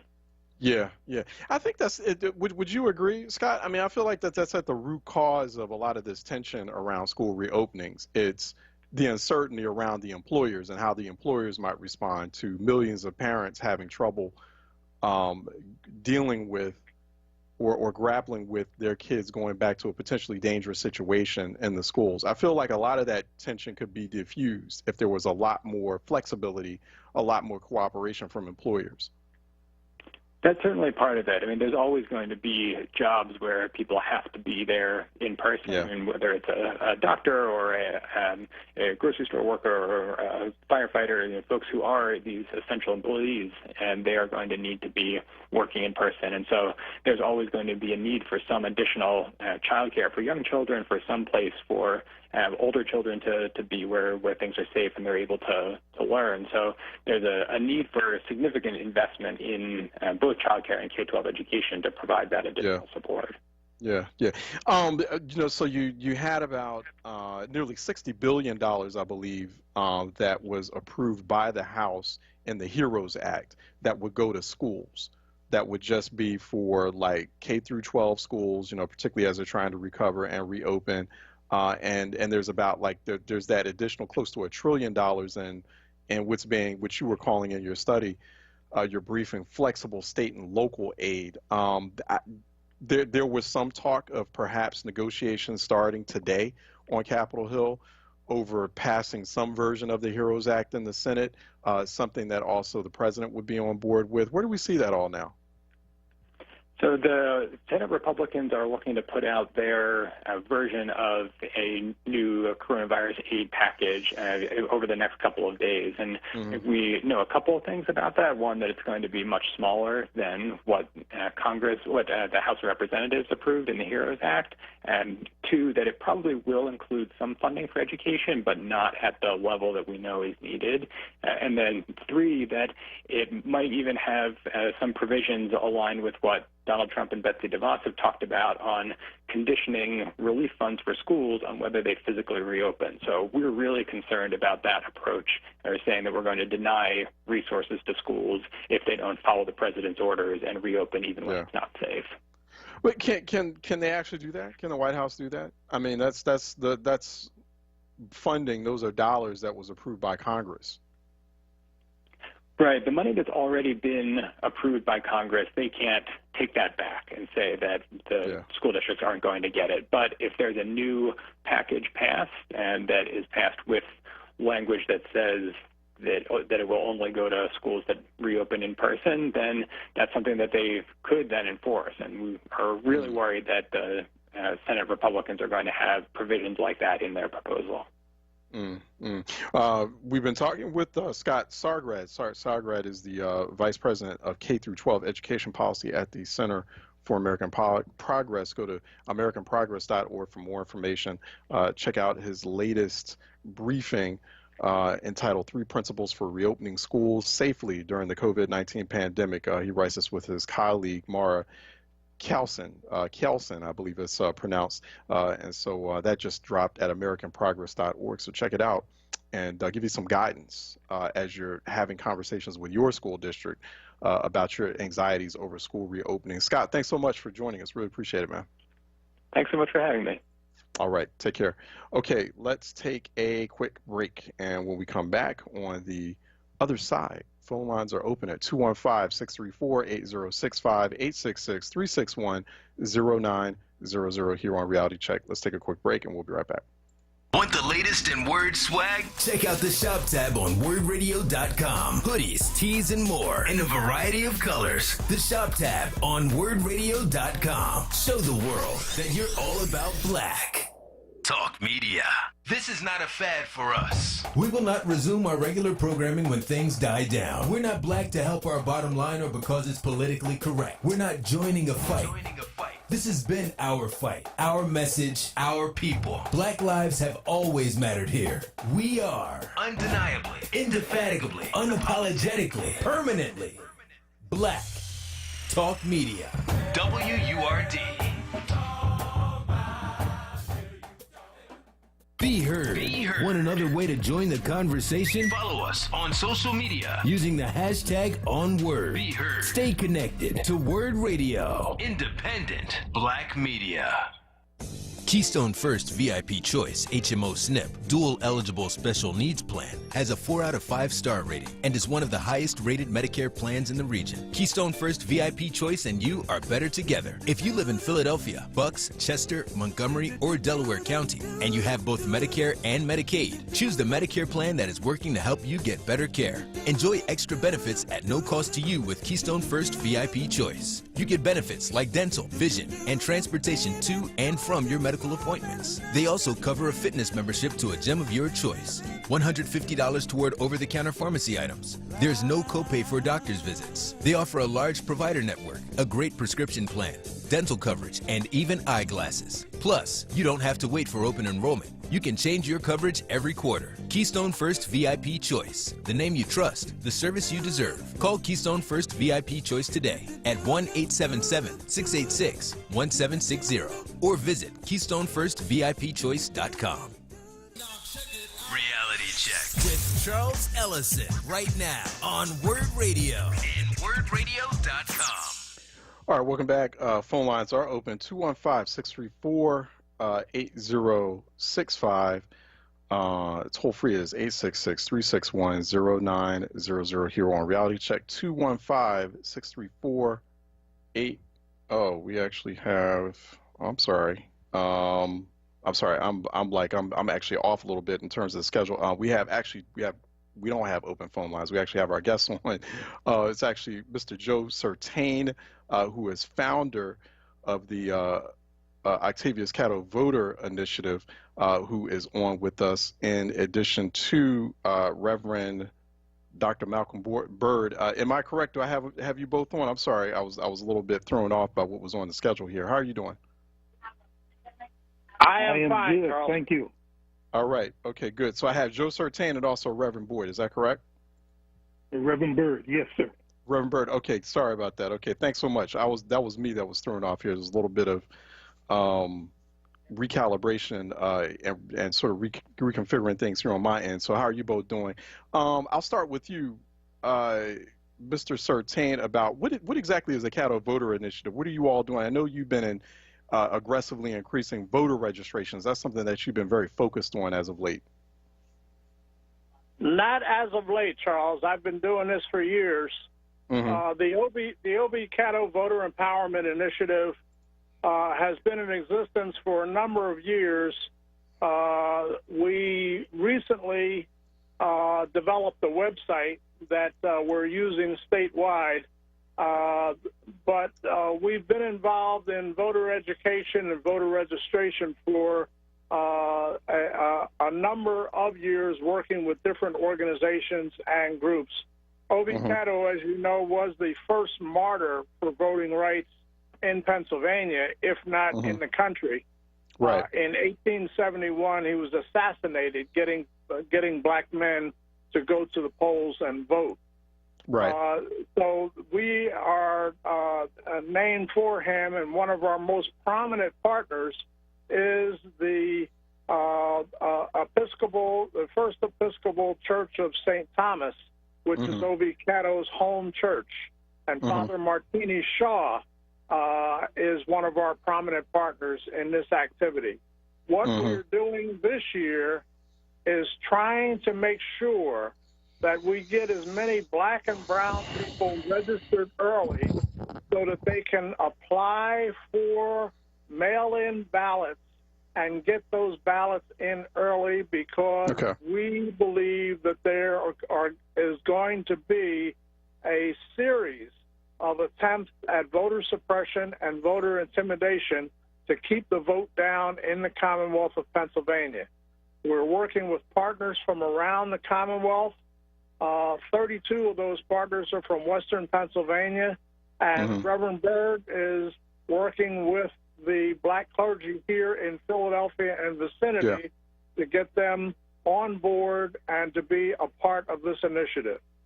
Yeah, Malcolm or Reverend Byrd, actually, what's that effort like, and what's the level of coordination between you representing the Philly black clergy and also the Catto Voter Initiative? How are you getting the word out to also congregants at a time like this during the pandemic, because, particularly around election cycles, you're so used to having that in-person interface with congregants and telling them in person, hey, this is why it's important for you to get registered to vote, for you to turn out to vote. That's got to be particularly challenging in this time, but how are you going about that?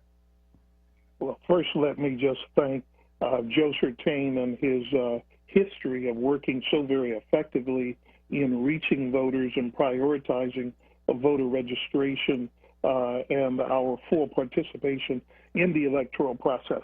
I can say that the Philadelphia Black Clergy is one of a number of clergy interest groups who are working alongside the O.V. Catto Voter Empowerment Initiative to assist with voter registration on site, as well as the early online voter registration and the online mail-in ballot applications. And we're going to utilize every resource that we have used of late because of the COVID-19. We'll certainly be utilizing digital media and social media and just accessing every platform that's available to clergy organizations. And there are a number of clergy organizations who are coming alongside this effort because of the sterling reputation of the O.V. Catto Initiative. So we will be utilizing all of our traditional and non-traditional media, reaching all of our constituencies over and over and over again. We've asked our clergy organizations to covenant with the O.V. Catto Initiative to recruit volunteers for a Get Out the Vote effort, recruit volunteers to assist with voter registration efforts, and of course, most significantly, to recruit volunteers for supporting voter protection education through trained volunteers and attorneys, and to stage some of those locations here in Philadelphia utilizing our churches. And again, we're grateful to Joe Sertain for providing this opportunity. Yeah. Where can we find all of this online? So, like Mr. Sertain, I mean, where is the Octavius Catto Voter Initiative right now online? Like, and what's the social media platform look like? And the same question would apply to you too, Reverend Byrd, in terms of what the Philly Black Clergy is doing. The O.V. Catto Initiative is available at that name at ovcattoinitiative.org. Okay, got it. ovcattoinitiative.org, O.V. Catto Voter Empowerment Initiative. What about the Philly Black Clergy as well? Is that the Reverend Byrd? And you should know. Are they activated online? Yes, the Philadelphia Black Clergy does have a website and its own Facebook page, and you should know that its president, Robert Collier, has enthusiastically endorsed this effort and has urged all of our clergy members and organizations to partner to ensure that we have successful engagement around voter registration and mail-in balloting. This is particularly tough because, like I'm seeing polling data, and I'm sure that this is very prevalent in Philly and surrounding areas as well, where it's just a high number of, just the recent polling data I've seen, we were just talking about it earlier on this program, high number of black voters or potential black voters are saying that they won't vote in 2020. Are you running into that? Are you running into, particularly disenchanted younger voters or potential younger voters who are saying, you know what, this process is not for me? Charles, what we are trying to do now is engage every potential voter. It doesn't matter if there is resistance. There was resistance in the 60s about people not wanting to get registered to vote because they didn't want to cause problems for themselves. We know how that is. We are persisting in voter registration and getting those ballots in early. And if one person won't register, we go on to the next available potential voter to get them to register to vote. We cannot be sidetracked or distracted by polls or other information that tells us what we are not going to do. What we are striving for is what we can and will do in time for our votes to be counted. But you do worry when you have a situation like back in 2016, you had a very high number of black millennial voters who, in fact, that they were the most likely out of all the youth demographic voters, even compared to their white and Latino and Asian peers, not to vote. And so, I mean, that's got to be a concern. So how do we figure out creative ways to get them more engaged in or more interested in or more enthusiastic about that political process? One way we can start is to have people like you put out positive information rather than dwelling on the negative information from a bygone election.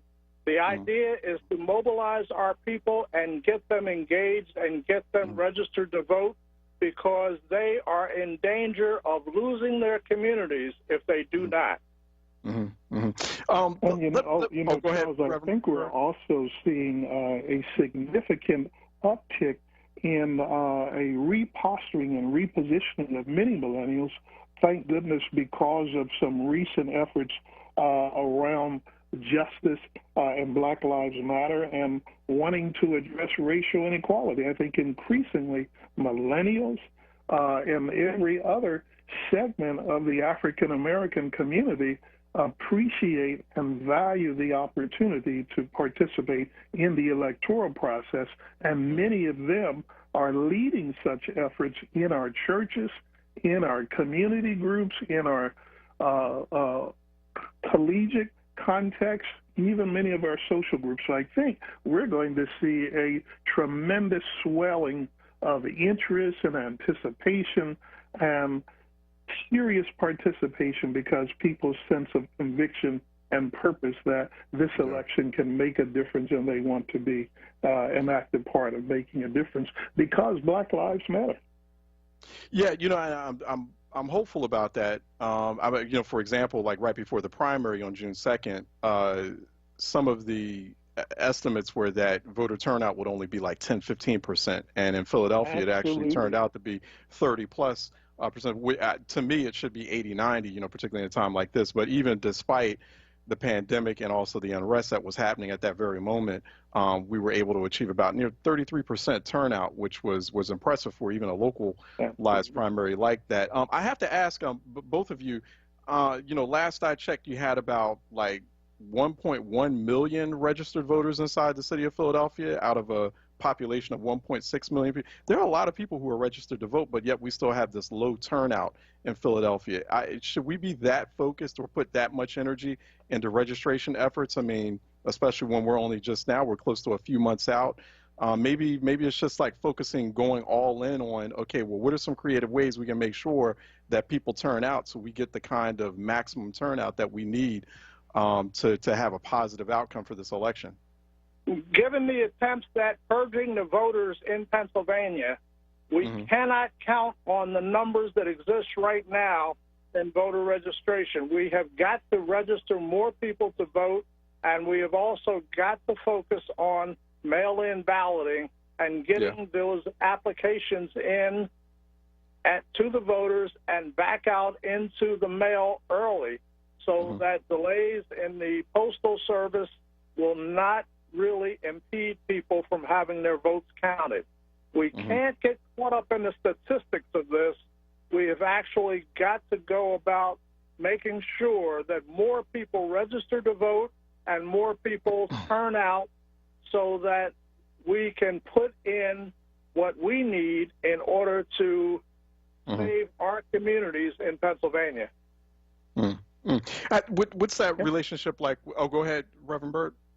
No, I was just going to say, you can be assured that the Cattle Initiative is working as aggressively on getting out the vote efforts to educate voters through, again, all of the social media technology that's available, through podcasts, through webinars, through text messaging. We are going to utilize every resource to not only excite the millennial voter, but every voter in Philadelphia and in Pennsylvania. And we realize that we don't do it alone, but we do it collaboratively with every other organization who appreciates the urgency of this election.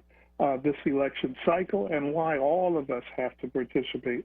So I'm confident that not only is there going to be aggressive, full throttle voter registration efforts and online balloting application, but there's going to be a full complement of get out the vote and the educational efforts across the Commonwealth. Is there any level of coordination with the commissioner's office in Philadelphia or with the local elections boards, officials, offices, and throughout the region? What's that been like? Also, kind of checking in with them to see if they can expand their resources, expand their reach to ensure, like, especially vote by mail works. Well, we are regularly in communication. All of the information that we utilize is public information.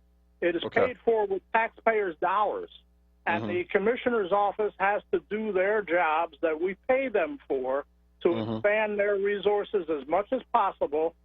And we get our public information from them and from the Pennsylvania Department of State, and we monitor the counties that we have targeted. We have targeted 16 counties, 18 jurisdictions in those counties. All of this information is located on our website, and we are proceeding to go full steam ahead with all the resources at our disposal and in partnership with the organizations and individuals who are like-minded around the state. We cannot be distracted by people who want to quote statistics and other kinds of information that have no bearing on whether or not we as individuals say this, go ahead and real quick, and register to vote. Real quick, with respect, though, Mr. Surtain, I think, like, looking at the polling data, looking at the statistics, I mean, the data, you need to know where you are. You need to know exactly, okay, well, where is the head of your electorate so you can know how to coordinate effectively. So I think, I put a high premium on, I know that they're not always right. So to your point, I know it's not always right, and I know sometimes it can feel a little bit discouraging, but it gives you some great situational awareness. You need to know that. Right? No, and you can be assured that we are absolutely. What we need to do is go ahead and not be distracted by polling information and other kinds of dynamics that are thrown at us as reasons for not participating. Yeah, but how do you know? How do you know what communities that need the most outreach? Like, how do you know where to go? Like, how do you know, like, what sort of analysis or what sort of analytics are you using to know whether or not you're targeting appropriately? We are using the analytics of a well-known individual who gives us the analysis on each of the targeted counties that we have in mind and the municipal jurisdictions within those counties on what the registration is and where we need to go to target our activities. But it still remains that we have got to try and reach every potential voter, as long as they are over the age of 18, and not get bogged down by watching the polls.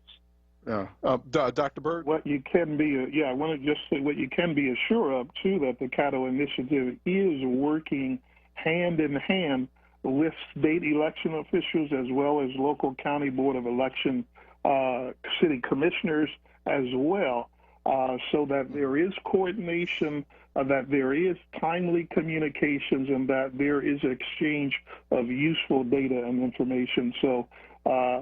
They certainly have been very interested and supportive of this Cato Initiative, and we believe that there's going to be a continual effort to partner in making sure that we have the best possible voting outcomes. Yeah, no, we're all looking forward to that. I mean, this is truly a life and death election. Is the most consequential ever. So, we're just making sure we get that maximum turnout. Appreciate you both coming on. We've been talking with, that was Reverend Dr. Malcolm Bird, who is leading Forum Philly, and also as part of the Black Clergy of Philadelphia and vicinity, and Mr. Joe Certain, who is founder of the OV Cattle Voter Initiative. Go to ovcattleinitiative.org for more information on that and learning how to get registered and how to get turned out to vote come October, November. Thank you both for joining me. Really appreciate it.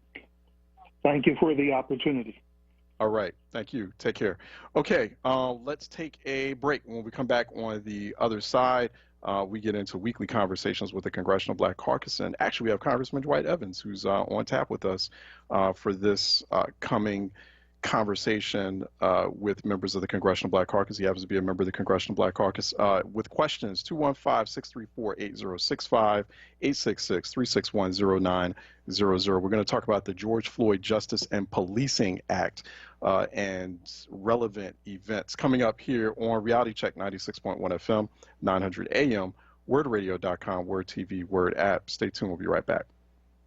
If you want to start your morning with mindfulness, motivation, and inspiration, tune in to Daybreak with me, Halana, here on WURD Radio, Monday through Friday from 6 to 7 a.m. I'm a health and wellness coach with over 15 years experience helping people to transform their lives. On the show, we talk health and wellness 360, from getting your mind right to getting your money right. So let's rise and shine together right here on WURDradio.com, 96.1 FM, 900 on your AM dial on Daybreak every morning. Pico has many ways to help you lower your energy usage and save money at home. Here's one. Have an old working fridge or freezer in your garage or basement? Pico will pick it up, dispose of it responsibly, and give you a $75 rebate. That's right, $75. Plus, you can save as much as $150 a year on your energy bill by getting rid of it. Just schedule your pickup at pico.com/recycling or call 1-888-5-PICO-SAVE today. Be sure your fridge or freezer is plugged in and working at time of pickup.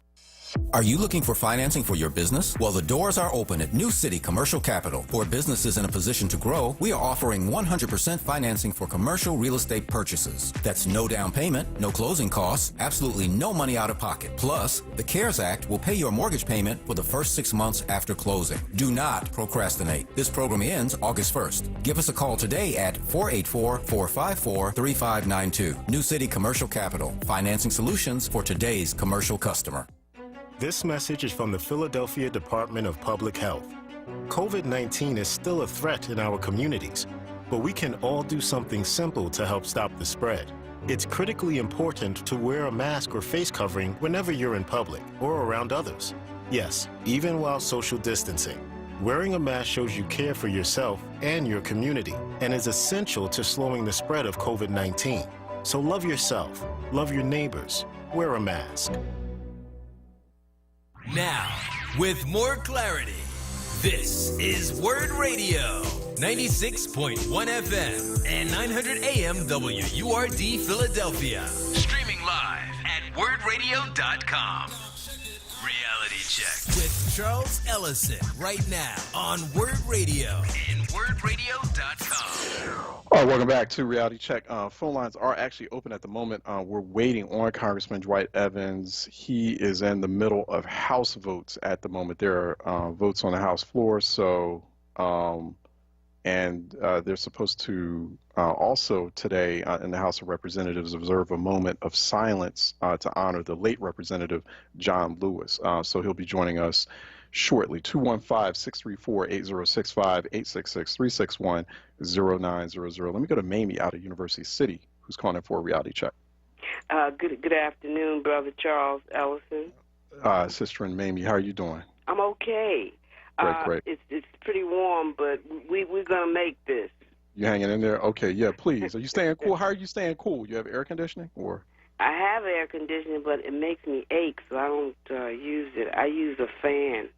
Okay, got it. Yeah, sometimes all over the house, so that's best for me. That's good. Good. Yeah, sometimes the AC can be it can make you sick if you use it on blast too much, or depending on what condition you have. So definitely I appreciate that. Yes, but I hope you and your family are well. You and Troy and your families. But listen, my call is concerning the issue of the GPO and the WEP. These are two separate entities that happen to affect the Social Security of people who have worked and paid into the system. Mm-hmm. And it's not just federal, it's city, state people who are retired. And it's going to affect those who will retire if they don't do something about it. It's H.R. 141 and Senate Bill 521. And it has Social Security Fairness Act of 2019. They've been putting this on the books forever. And Representative Rodney Davis, he's Republican from Illinois, and Senator Sherrod Brown from Detroit, Ohio. He's a Democrat, yes. And they have been trying to repeal both the government pension offsets, the GPO, and the windfall elimination provision, the WEP. And it's been referred to the House Committee on Ways and Means, which Congressman Dwight Evans is on many times before he even came there. And it's been referred to the Senate. You support that bill? You support H.R. 141? Yes, sir. And Senate Bill 521, because we are denied, Brother Charles. We have, I've put in my time, and I've retired, and they don't want to seem to address the reparations, the HHR 40, which John Conyers, who is now ancestor, who worked so very diligently. And, I mean, so why deny people something that they worked for? You paid into it. It's not a privilege. This is something you worked for. I had to work extra jobs in order for me to meet that qualification of 40 quarters. Yeah, this and as I'm looking at HR 141, Ms. Mamie, it's a bill repealing provisions that reduce Social Security benefits for individuals who receive other benefits, such as a pension from a state or local government job. And I'm looking at the co-sponsors right now, and you can tell, like, each co-sponsor or the groups of co-sponsors by state. And so we do see Congressman Brendan Boyle has co-sponsored this bill. He's co-sponsored it along with Madeline Dean, who's in the area, Mary Gay Scanlon, and others in Pennsylvania. I do not see Congressman Dwight Evans' name on this list as co-sponsoring. No, it doesn't seem like he's co-sponsored it to date. Yes, because I have brought this up to him. And I also called in one day. He was on your show. But I don't want to hold you up, Brother Charles, but I thank you for accepting my call. You. Ms. Mamie, I appreciate you raising it. Thank you. But that's something that he's currently not. This is on Congress.gov. So if he had co-sponsored it, Congress.gov would have showed that by now, and that hasn't happened. Okay, this is the National Retired Workers Bill Tracker. I'm looking at the official website for Congress. Congress.gov, and there it is, H.R. 141, Social Security Fairness Act of 2019. It has about 248 co-sponsors, some Republicans and quite a few Democrats. And also independent. Yes, and indeed. And you can find this on www.narefenapra.org. That's the website for the federal retired active workers. Thank you, Charles. Have a blessed day. All right. You do the same. Thank you, Ms. Mamie. Thanks for making us aware. Ms. Pat out of West Philly is calling in for a reality check. Pat? Hey, good afternoon, Charles. How are you? How you doing? Good. I'm hearing you talk about people who are not interested in voting, and I'm wondering, why can't we get an agenda together to present to our community, African American community? These are three things that looking to, take care of when nobody's president. And my three issues are education, gun control, and health. I mean, why aren't these agendas being addressed? They being put out? I mean, because I see him on TV, and he's really not saying anything. And I think that's why a lot of people are not interested because he has no agenda. And here we are in July. I mean, November, right around the corner. You have to give people something to, something to look forward to. Education is one of the biggest things that affects African American communities. And I'm not just talking about college education. I'm talking about jobs for trade. I mean, we don't have carpenters or electricians or plumbers. I mean, where it used to be years ago, that's all that was in the African American community. Where are these people at now?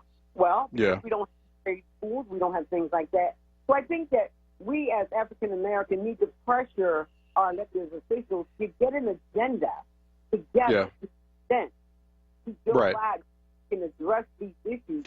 And until that happens, I think he has, particularly in recent weeks, I mean, he's addressed like all three of those issues. And, the problem with Joe Biden's campaign, or the big challenge for the campaign, is how he goes about that, right? And so, like, for example, when addressing education, it seems like a lot of times, or at least in recent weeks, it's in response to something that the Trump administration has done or something that the president has said. And so I think, to your point, Pat, it's being a lot more proactive in enunciating exactly, okay, well, because the plan is out there. I've seen the plans. I mean, as far as education, the investment he wants to make in education, gun control.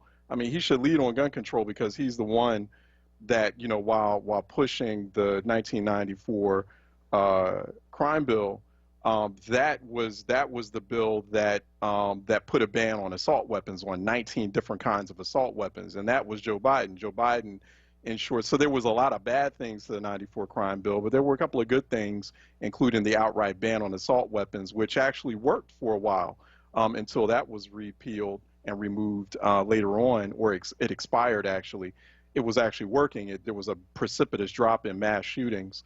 And that was because he authored that. And so the other thing, as far as healthcare, I mean, he just gave a climate change speech last week where health was a big piece of that. And so, but to your point, he's not aggressive on that. And two, we need to be very, we as a black community have to be very specific and have to be very solid in what we want and what our demands are on holding him accountable.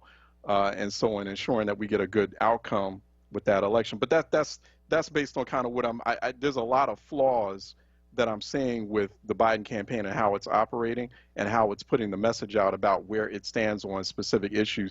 That content is there. It's just, but to your point, he's not aggressive about it. And two, we've got to be clear about exactly what we want with respect to those issues, like education, gun control, and health. You still there, Pat? Yeah, I am. And I think it needs to be done like now. I mean, I don't think we need to for debate. I don't think you're right. Another day. I think it needs to be done now with everything going on. I think we need to be real specific, and we need to address people who are talking about not voting. They have a reason for saying that, and whatever that reason may be, we need to address that. I still think. So I'm of the, I'm a bit more hardline when it comes to that. And if you listen to this show, you know that I am. There's just no excuse. Even if, first of all, I think the choices are very clear.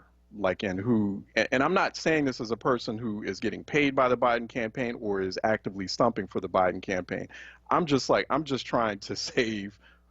I'm among those folks who sees a real existential threat that is unfolding right before our eyes. A pandemic that was created by the current administration, among other things. And so, we just have to do what we have to do.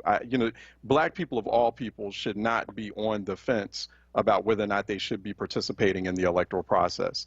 You just do, right? And then you just, based on the information that's in front of you, based on the experiences that you're having, you vote what's strategically in your best interest or what's in our collective best interest. And at this point right now, getting the current monster out of the White House and having Democrats retake the Senate, that's in our best strategic political interest. Full stop. I can't understand. I know some people out there are like, I understand why people are disenchanted by the political process. No, I can't understand it. I can't understand why it's so simple to do, to get registered and to get yourself mobilized and get out there to vote. So I can't understand it. I have no sympathy whatsoever for people who are out there talking about they don't want to vote. I just don't.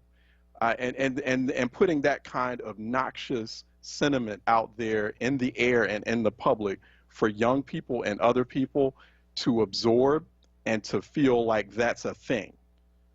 It's not a thing not to vote. You know, black folks should be very disciplined on this, and it's just like, you know, making sure you're. I don't know. I have a very hard line approach and mindset with respect to that. I'm sorry, Ms. Pat. Go ahead. No, I wanted to make one more point. I was talking. I actually got on and made a comment about the Heroes Act, and I'm actually doing a lot of research about it. And I think that it's actually they go on vacation in August, and this is the last month for this particular bill to be addressed. So I was wondering if we could find someone to come on and explain to us, you know, what the actual Hero Act is. Even though I mean I see what it is, but I think it needs to be in a plain sight. You know what I mean? Because this is a very important issue, and we need to address it. And thank you for giving me the chance to share. And have a great day. You do the same. No, thank you, Ms. Pat, and thanks for asking about the HEROES Act. So yeah, the HEROES Act, that was passed by congressional Democrats by the House. The HEROES Act called for about $3 trillion in relief and recovering funding. Some of that funding will go to a wide array of sectors, and you know, and also state and local governments. Because state and local governments obviously experiencing some serious revenue shortfalls. So it's going to a wide array of government services, emergency government services, also going towards unemployment benefits, you know, making sure that you're expanding federal unemployment benefits. And there's been a lot of talk about, you know, people have been trying to push for not just a $600 benefit, added federal benefit to which you're already receiving on the state side of things. But there's some folks in both the House and Senate suggesting, hey, we need to do something like Canada, where it's just this $2,000 a month universal basic income. So $3 trillion out of the HEROES Act, that passed the House about 2 months ago. It's been sitting in the Senate. It's been sitting in the Senate.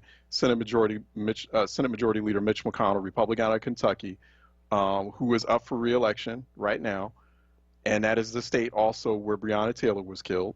But he's refusing to push it through. It's just been sitting on his desk. Now, today, or over the week, no, I'm sorry, last week, Senate Majority Leader Mitch McConnell had indicated that he'd be open to a $1 trillion version of the HEROES Act. So that's significantly less money than what congressional Democrats had passed. And so that's what we're seeing right now. And there have been no indications, as far as I can tell. I've been on radio this morning, so I haven't been in touch with folks I'm normally in touch with in D.C. to find out, but there have been no indications of any like major negotiations that are taking place by either congressional Democrats, Senate Republicans, and also White House staff on how to move forward with either the full $3 trillion HEROES Act, the $1 trillion slimmed down version that Mitch McConnell has expressed interest in passing. And also, we're coming up on very fast on that July 31st expiration of federal unemployment benefits, that $600. And I know a lot of people out there who want to know about that because they're receiving that additional $600 benefit. I have heard conversation and chatter about reductions in that benefit, either reducing that benefit down to $400 or $200 additional, or coming up with another stimulus check, as they call it, another $1,200 stimulus check to make up for the absence of or the cut of the $600 added benefit, or a combination, a hybrid of either a $200 to $400 added federal unemployment benefit along with a $1,200 stimulus check. So there's a number of ideas and proposals that are being put on the table on Capitol Hill as we speak. But I have not heard of any like intense or official negotiations going on as of yet.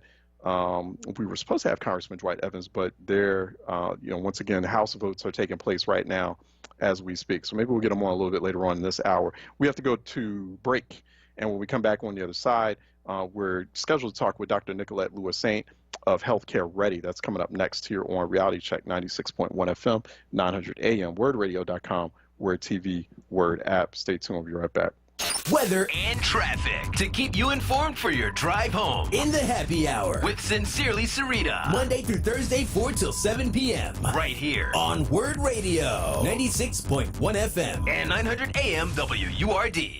Listen to Laborers Live. We created the weekend. We created the 40-hour work week. We just want enough to feed our family, be able to send our children to college, and let our next generation do better than we did. To people that might have forgot how important unionism is in a country like the United States. People now infringing on our 8-hour workday, trying to work people more than 8 hours without overtime, trying to work people without benefits. In the long run, everybody's getting a fat paycheck except the worker. So this is really a wake-up call for America. The struggle is continuous. Tune in to Laborers Live every Friday from 4 to 5 p.m. Sponsored by LESIT, the Laborers Employers Cooperation Education Trust of the Laborers District Council of Philadelphia and vicinity. Local 332, Sam Staten Jr. Business Manager. Local 57, Esteban Vera Business Manager. Local 135, Dan Woodall Jr. Business Manager. Local 413, James Harper Jr. Business Manager. The Laborers District Council, Ryan Boyer Business Manager, and Tony Staten, Executive Director of LESIT. Show some love for your favorite neighborhood with Word Radio. It's the Summer of Freedom Virtual Neighborhood Love Tour.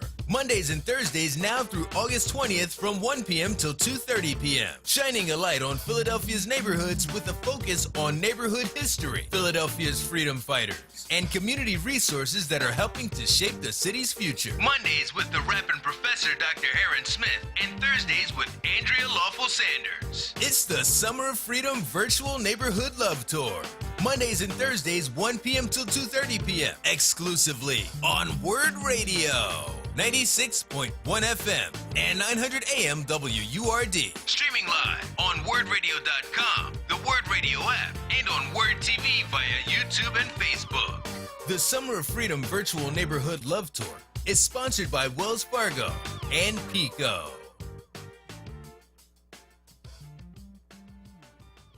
No fear, just facts. WURD. Reality Check with Charles Ellison right now on Word Radio and wordradio.com. All right, welcome back to Reality Check 96.1 FM, 900 AM, wordradio.com, Word TV, Word app as well. Phone lines are open too while we're talking with Dr. Nicolette Lewis-Saint. We're scheduled to talk with her at Healthcare Ready, 215-634-8065, toll free 866-361-0900. 215-634-8065, toll free 866-361-0900 in case you have questions about the pandemic, as we talk with Dr. Nicolette Lewis-Saint, gives us some great guidance and advice on how to cope with the public health crisis that we're in, that we've been in for months. Dr. Nicolette Lewis-Saint of Healthcare Ready. Go to healthcareready.org, joins us by phone. Nicolette, how are you doing? I'm doing all right. How are you? All right, hanging in there. All right, good to have you on. So, did you find that weird? It's just, and I don't think I've ever had the opportunity to talk with you about this, about the enormous amount of tension, of pressure that's put on public health practitioners and experts and professionals who are constantly under fire, being questioned for doing their job. We saw that conversation unfold over the weekend. Particularly there was a Fox News interview with President Trump, and there's just this ongoing tension between his administration, his White House, and public health practitioners, longtime public health practitioners, and epidemic, outbreak, pandemic experts like Dr. Anthony Fauci. How do you manage that? Like when there's so much pushback against public health best practices? Sure. So I think there are a few pieces at play here. One is the way in which the role of science in policy and politics. And that has been a long-standing tension that I think has recently, and I would say recently being in the past 4 years, really accelerated in particular ways. But you could look at the climate change debate and discussions to see that, the role of scientists are often viewed as those who are outside of government, outside of policy, shouting into government, whether that be at the federal or the state or local levels. I think that's been the case for many scientists and public health practitioners for many years, and it's a tension we're accustomed to, but it has very grave public health consequences, because Yeah.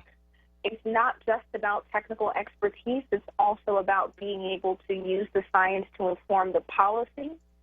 And if we are not doing both, we find ourselves in a position where we have a scientific construct and then we have a policy construct. And if those can't speak to each other, we end up where we've been now. I do want to point out, though, that, and I think we've talked about this, but at this point I honestly can't remember.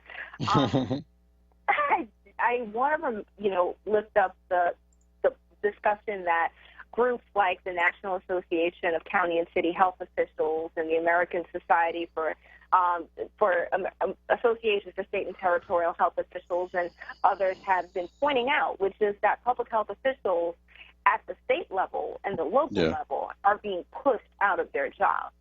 And so at alarming rates, not only are we seeing this tension in terms of how to embrace science as a part of policy, how to not create this either it's science or it's politics, discussion, but also we're seeing technical experts that are critical right now being pushed out of their jobs.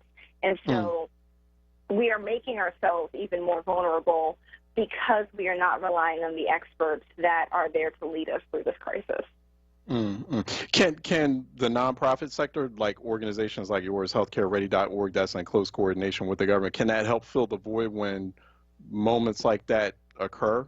When you see, like, because I've been seeing a lot of reports of that, and I've been talking directly with people who've been very worried about this exodus, this massive exodus of public, and it's against their will. They don't want to leave these positions. They don't want to leave these jobs, but they're either under an enormous amount of political pressure or they have threats to their lives or their family because of decisions that they're making or public health guidance that they're attempting to aggressively put out with respect to something like masks, for example. So can the nonprofit sector or non-government actors fill that void? Yes and no.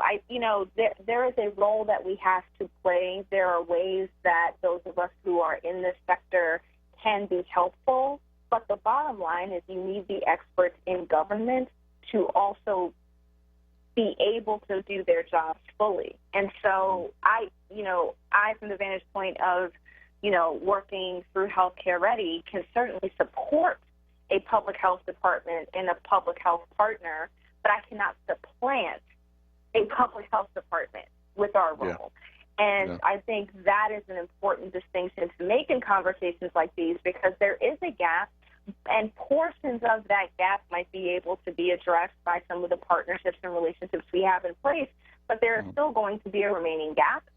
And in that gap, we need to make sure that it's being filled with those technical experts who feel confident that they're able to safely do their jobs.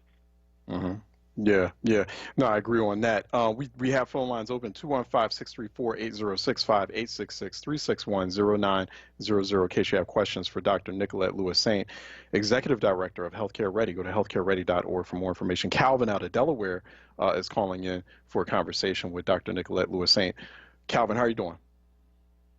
Good afternoon, Charles, and good afternoon to your guests. All right. I had a regarding this virus situation where the virus changes, it mutates.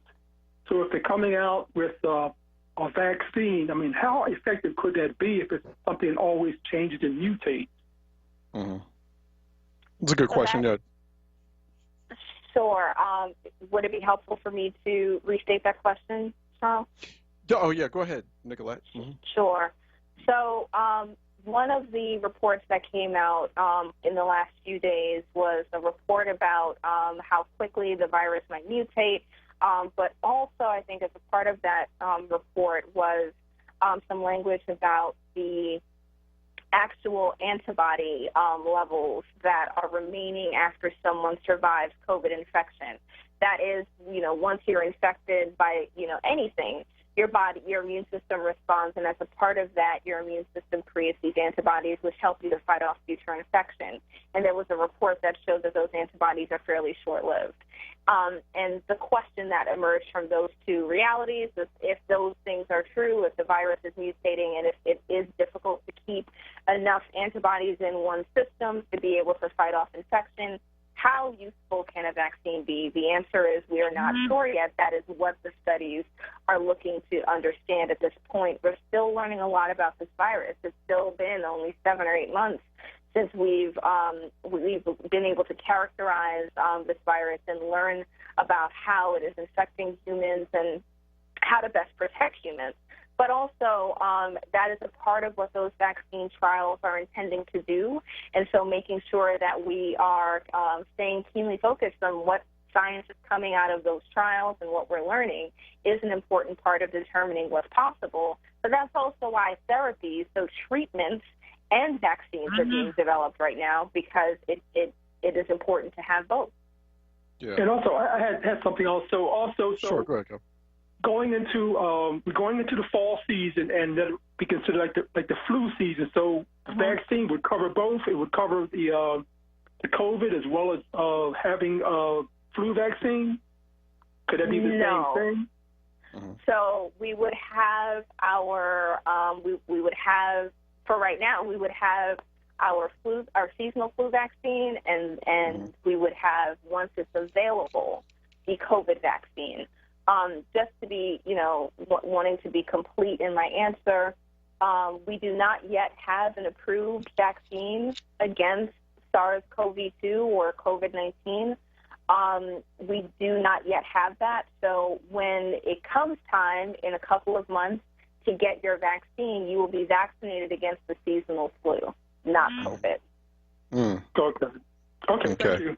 Hey, thanks so much, Calvin. Appreciate you calling in as well. 215-634-8065, 866-361-0900. We're talking with Dr. Nicolette Lewis-Saint, Executive Director of Healthcare Ready, healthcareready.org, for tips and resources and information, knowledge to help you through this pandemic. I also wondered, too, because you're dealing with the pandemic. We had talked about this about a few weeks ago. We had a micro summit with the Council of State Governments, Nicolette, about emergency preparedness, particularly for climate crisis, climate change instigated disasters. And so we feel like some of that is happening right now with these heat waves, very intense heat waves, especially in the Northeast United States. Like the heat is even more intense than what they're experiencing down south or southwest. And so how do health departments, like, how do they calibrate? How do they pivot, when we're having this intense heat? And there's been an increase in heat-related deaths, particularly over the past several years, as these heat waves become more frequent and they get longer. I mean, the summers now are much longer, and the winter is much warmer. Sure. So I think this is not just a problem for the health departments. This is an emergency management problem as well. And many cities, especially cities on the East Coast, have what are known as code red as well as code blue days. So in the wintertime, we talk about code blue, which are the days where it is below freezing and it is not safe to be without heating or some sort of continued isolation. Similarly, for summertime, we have code red days, which mean that the air quality is poor. So for individuals with heart disease or respiratory illness, they are on high alert, and that is critical for individuals who are without air conditioning, for example, to maintain certain amounts of ventilation. A lot of cities are giving away air conditioners. So right now, that's one solution we've seen. I know Baltimore City, for example, had a program where they were giving away air conditioners, and part of the reason for that is while cooling centers are still part of that code red strategy to be able to have spaces where people can safely go, because of the congregate nature of a cooling facility, that is something that is being discouraged right now due to COVID. So the solution has been, what does it look like to have various portions of the city where cold water is positioned and individuals can get cold water distributed to them, but also how can a concerted plan to get air conditioners delivered to individuals who need it for free be a part of the solution? Yeah, exactly.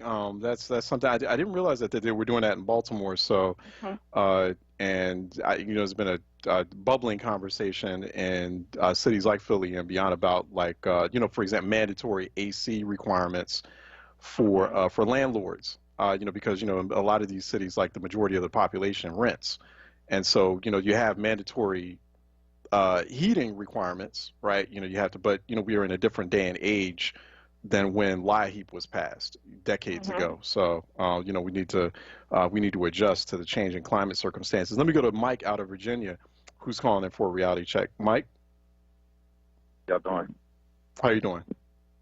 Doing great, thank you. So, yeah, my question for the doctor is, what information or resources is available for the community to get more understanding about vaccination, and how can we communicate the safety of vaccinations, to kind of overshadow these conspiracies about vaccinations being targeted to kill us or cause autism and that sort of thing. So how can we ease the community's mind on the vaccination that's coming out for COVID? Sure. So I want to start by saying this is an incredibly important conversation for COVID and other vaccine-preventable illnesses. The concerns as it relates to making sure that we are educating our communities on the safety of vaccines, the availability of vaccines, what is being done to study the vaccines is a critical conversation that we need to start now, but we'll need to continue in the years and months to come as we are getting closer towards having a vaccine available. I want to start with the CDC. The term that has been used, I would say, for the past 2 years or so, at the height of the measles, the anti-vaxxer movement against like the measles and the childhood vaccines, they started referring to it as vaccine hesitancy. And so they have a lot of resources on vaccine hesitancy that I think are useful, also because they talk through the history of vaccines and the changes that have been made to make sure that any medical product, but especially vaccines, that are being tested in clinical trials are done in ways that are safe and fair and equitable. And so that's important. But also on the trials that are going on right now, there are so many trials. I want to say there's about 1,100 clinical trials going on across the globe to test the safety and efficacy of vaccines. There are a few different places to go for information. The World Health Organization is one. I also want to lift up the work that the Biotechnology Innovation Organization, or BIO, is doing, which is led by a Black woman, MD, PhD. And they have a lot of resources that are on their site as well to help understand. But we're still at the point where understanding the process is more important than understanding the product, because we don't yet have an approved vaccine. One of the big pieces that have been pushed for by Healthcare Ready and a lot of other public health organizations is the importance of diversity in these clinical trials. In order for us to make sure that these products are safe, we have to be able to test them in everyone. And so we need to continue to educate, and we need to continue to make sure that to the extent possible, we are encouraging participation in these clinical trials so that we know that the final products that we end up with, fingers crossed, if we get an approved vaccine, at least one, are safe for the general population. What are you saying as far as, Nicolette, what are you saying as far as the level of participation from, say, Black volunteers or Black vaccine subjects, vaccine trial subjects? Is it really, really low or critically low? It's been difficult. I know there are a lot of people who are right now working to see if they could improve those numbers, but it has been difficult to have representation from Black and brown populations. And again, this is global, right? So we need to do this globally in a way that is safe and fair. It's not enough. Oh, go ahead, Mike, real quick. Yeah, and that kind of leads to what my point was on the whole idea of vaccinations. Like, how do we combat that as far as saying, hey, participating in trials is critical for the Black community to get into, or to being vaccinated is critical for the Black community to do. So how do we combat those misconceptions of vaccination? So I think we first have to start by just having the conversation and talking about the history of clinical trials and talking about the history of vaccines, because part of what I think is important is acknowledging the history and the historical mistreatment of people of color in clinical trials, and also acknowledging the changes that have been made and that are codified by law that give protections to people of color that are in place now. And so part of it is just the discussion about where we were, and as a result of acknowledgement of where we were, where we are now, and the protections that are available, but also making sure that individuals who might even be interested in participating in a clinical trial or know people who have understand their rights. Mm-hmm. And so if we can have those conversations about the rights of individuals who are participating in a trial, the legal protections that are now in place, what clinical trials mean, what you're testing, what they do. But also one thing I want to lift up is this is a great opportunity for people to consider being a part of what's called an institutional review board, or the IRB process. Every clinical trial has what's called an institutional review board.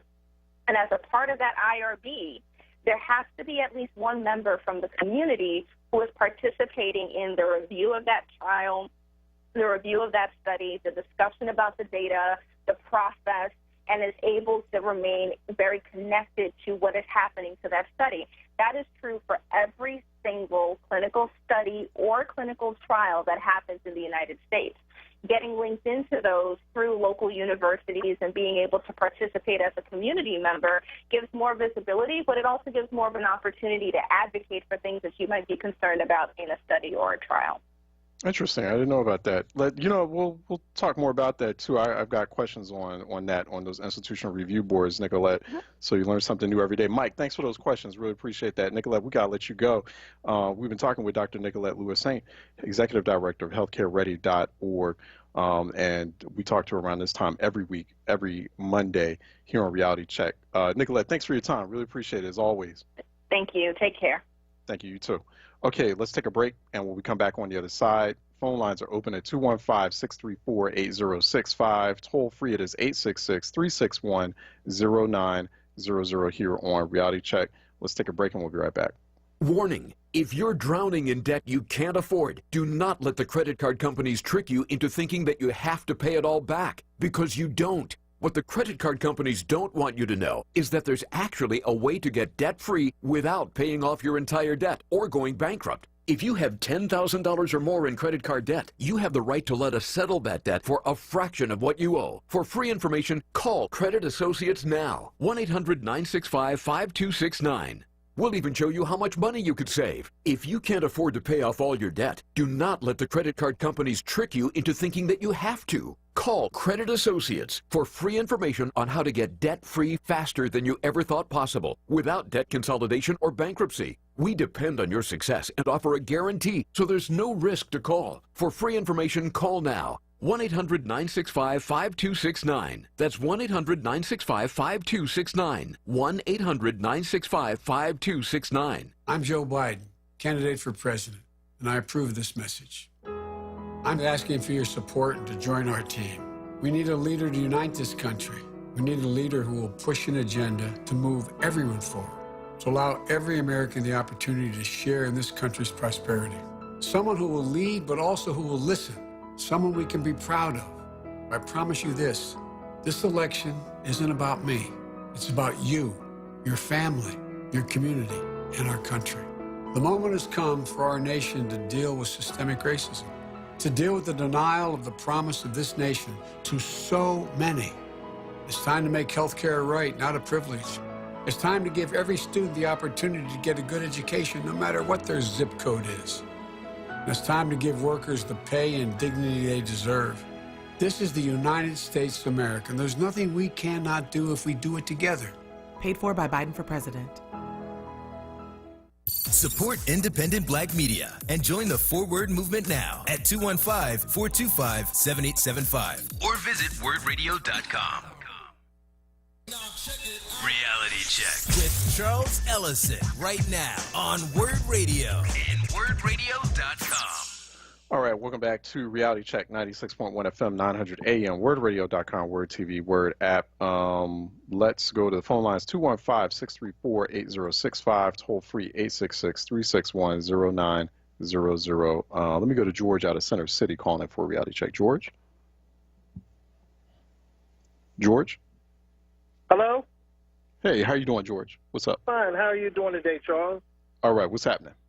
Listen, I want to make everybody and URD listeners and the grandmothers and all who listen or faithful listeners, if you love your grandkids and if your parents who love their kids, don't send them to school. Now, if you don't love them, don't care about them, don't care about bringing germs and all that back, send them to school. Guaranteed somebody be dead within 30 to 60 days. Guaranteed. If they don't have running water in there before that, what makes you think they got running water now? If the schools was nasty and dirty then, what makes you think they so clean now? And all this unrealistic foolishness they talking about every 45 minutes is a wipe down. Please, stop. All of a sudden they got a nurse in the school, and all these years they couldn't afford a nurse. Not going to happen, okay? Height fell under pressure of hearing that foolishness with the consultant telling them, Trump's going to cut the money and this and that if we don't do that. The guy, don't want to mention his name, but he came up with a real good scam that Height went for and paid him well. And, I got to hand it to Brother Maurice. We made a bet that I would have to, or he would have to, he said, donate money to whoever favorite charity it is. His is for the children, the school for the blind, $500. And mine was to, homeless and needs and all the rest of that craziness and women against abuse. Right. I lost. You know what the bet was? He said that he bet that you would not mention 52nd Street, that article that they had on Brian Abernathy and the commissioner, where she's outlining everything that happened in the city, how the riot started, how she dropped the ball, blah, blah, blah. Yeah. I mean, that's something that we should really pay attention to, because that was affecting a whole neighborhood. Never in the history of this city had they been shooting rubber bullets, tear gas in a residential neighborhood. This is in an actual residential neighborhood. It wasn't even like in direct response to the protesters. Yeah. And residents, that came out a few days ago in Philly Inquirer. No, it was a really very thorough investigative piece into exactly what transpired. Everybody betted. I told them, I said, Charles don't even know who Brian Abernathy and none of the mayor's people. They say, I bet you he don't mention it. And I lost. I lost, Charles. I really lost. I lost $500, which went to a... because I didn't mention it today? Well, I mean, obviously there's a lot of issues to get to, but no, I hear you. Go ahead. But, Charles, the sad part is that, this is not over, because the city talking about it's got a financial problem. Do you see where all those businesses are suing the city? Right. They said it could cost suing the city, residents already filing federal lawsuits. Yeah. Yeah, they're saying that it could cost the city anywhere from almost $500 million just in loss. Right. And remember, the city is self-insured. Yeah. And by the police commissioner, what really got them is Pedroza and Sprague's office, inclined the three top lawyers in the city, are saying the commissioner is standing there and let them loot and riot. They let them break the windows and go in the stores. They had that on Sunday's thing. And they were saying that this is a slam dunk law. I think the city of Philadelphia, or cities like Philadelphia, need to explore professional liability insurance. We've had some small cities explore that, where you put the onus of liability on the officers and on the commanders themselves. Instead of I think that's when you'll start seeing, and they've been good results, because then the officers are like, you know what? If I don't have professional liability insurance, I can't have a job. And that should be a requirement. And I think that's something that, Philly is going to have to start doing things, being a lot more creative and thinking outside the box here, because this is like Groundhog's Day. It's Groundhog's Day. Charles, this stuff keeps. Philly police have been like this for decades. We keep going through the same exact problem, and we have a political class in the city that, for one reason or another, refuses to think outside the box when it comes to these issues. It's don't y'all get tired of talking about the same issues over and over again? But then I see best practices being developed or embraced elsewhere. Philly, because Philly wants to be, we're Philly. That's stupid. It's but there's empirical evidence, there's studies, there's research, there's actual pilot programs, actual fully implemented programs showing that certain best practices work. Like you want to get a handle on your police problem. Okay, well then watch what some other cities are doing. I don't get that. Charles, all Go that ahead, sounds George. good. All that sounds good, but you've been around long enough to know Philadelphia is a union place. They have one of the strongest FOPs in the country, okay? Who wants to get into a fight with them? It's all about contracts, jobs, placements, judges. It's a whole list of things. Well, people better start. What other cities do. People better start knuckling up and getting ready to get into a fight with them. I mean, if that's the problem, if that's the root cause of the problem. But I mean, otherwise, George, I mean, we're going to be in the same conversation 10 years from now. You're talking about, okay, I didn't raise what happened with the Philly Enquirer. It was a very nicely well done article. We're going to raise it at some point, but it's just this exhaustion from, like, on one hand, Philly wants to complain about the issues. They want to, everyone wants to be in an uproar about, like, oh, look at how police or how this particular a particular segment of the city treats us. But on the other hand, you don't want to explore viable solutions or look at other things that haven't been tried yet.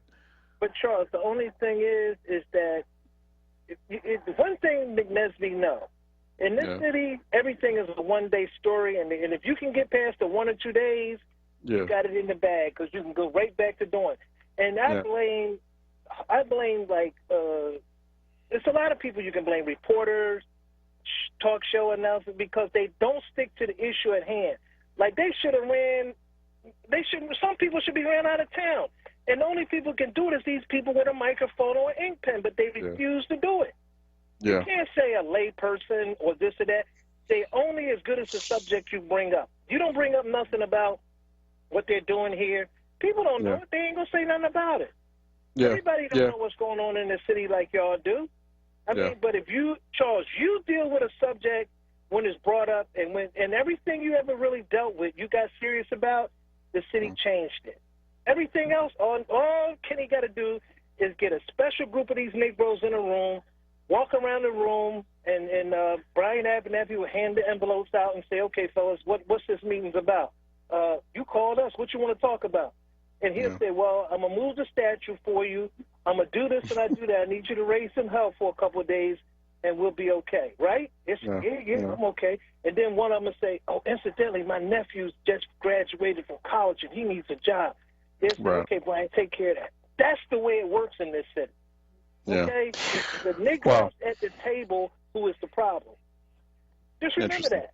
Let me let you go, George. Let me let you go because we ran up on time. No, I appreciate that. I appreciate the exchange as well, and you're making some good points. But we're definitely going to have to figure it out, and people are going to have to decide on which issues are important, which issues really are relevant to people. Once again, I go back to this, to people's quality of life, like.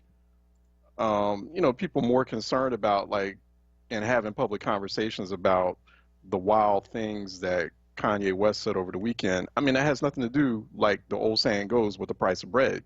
So going back to an earlier listener, her point, she made a real good point about how we need to have that agenda tight.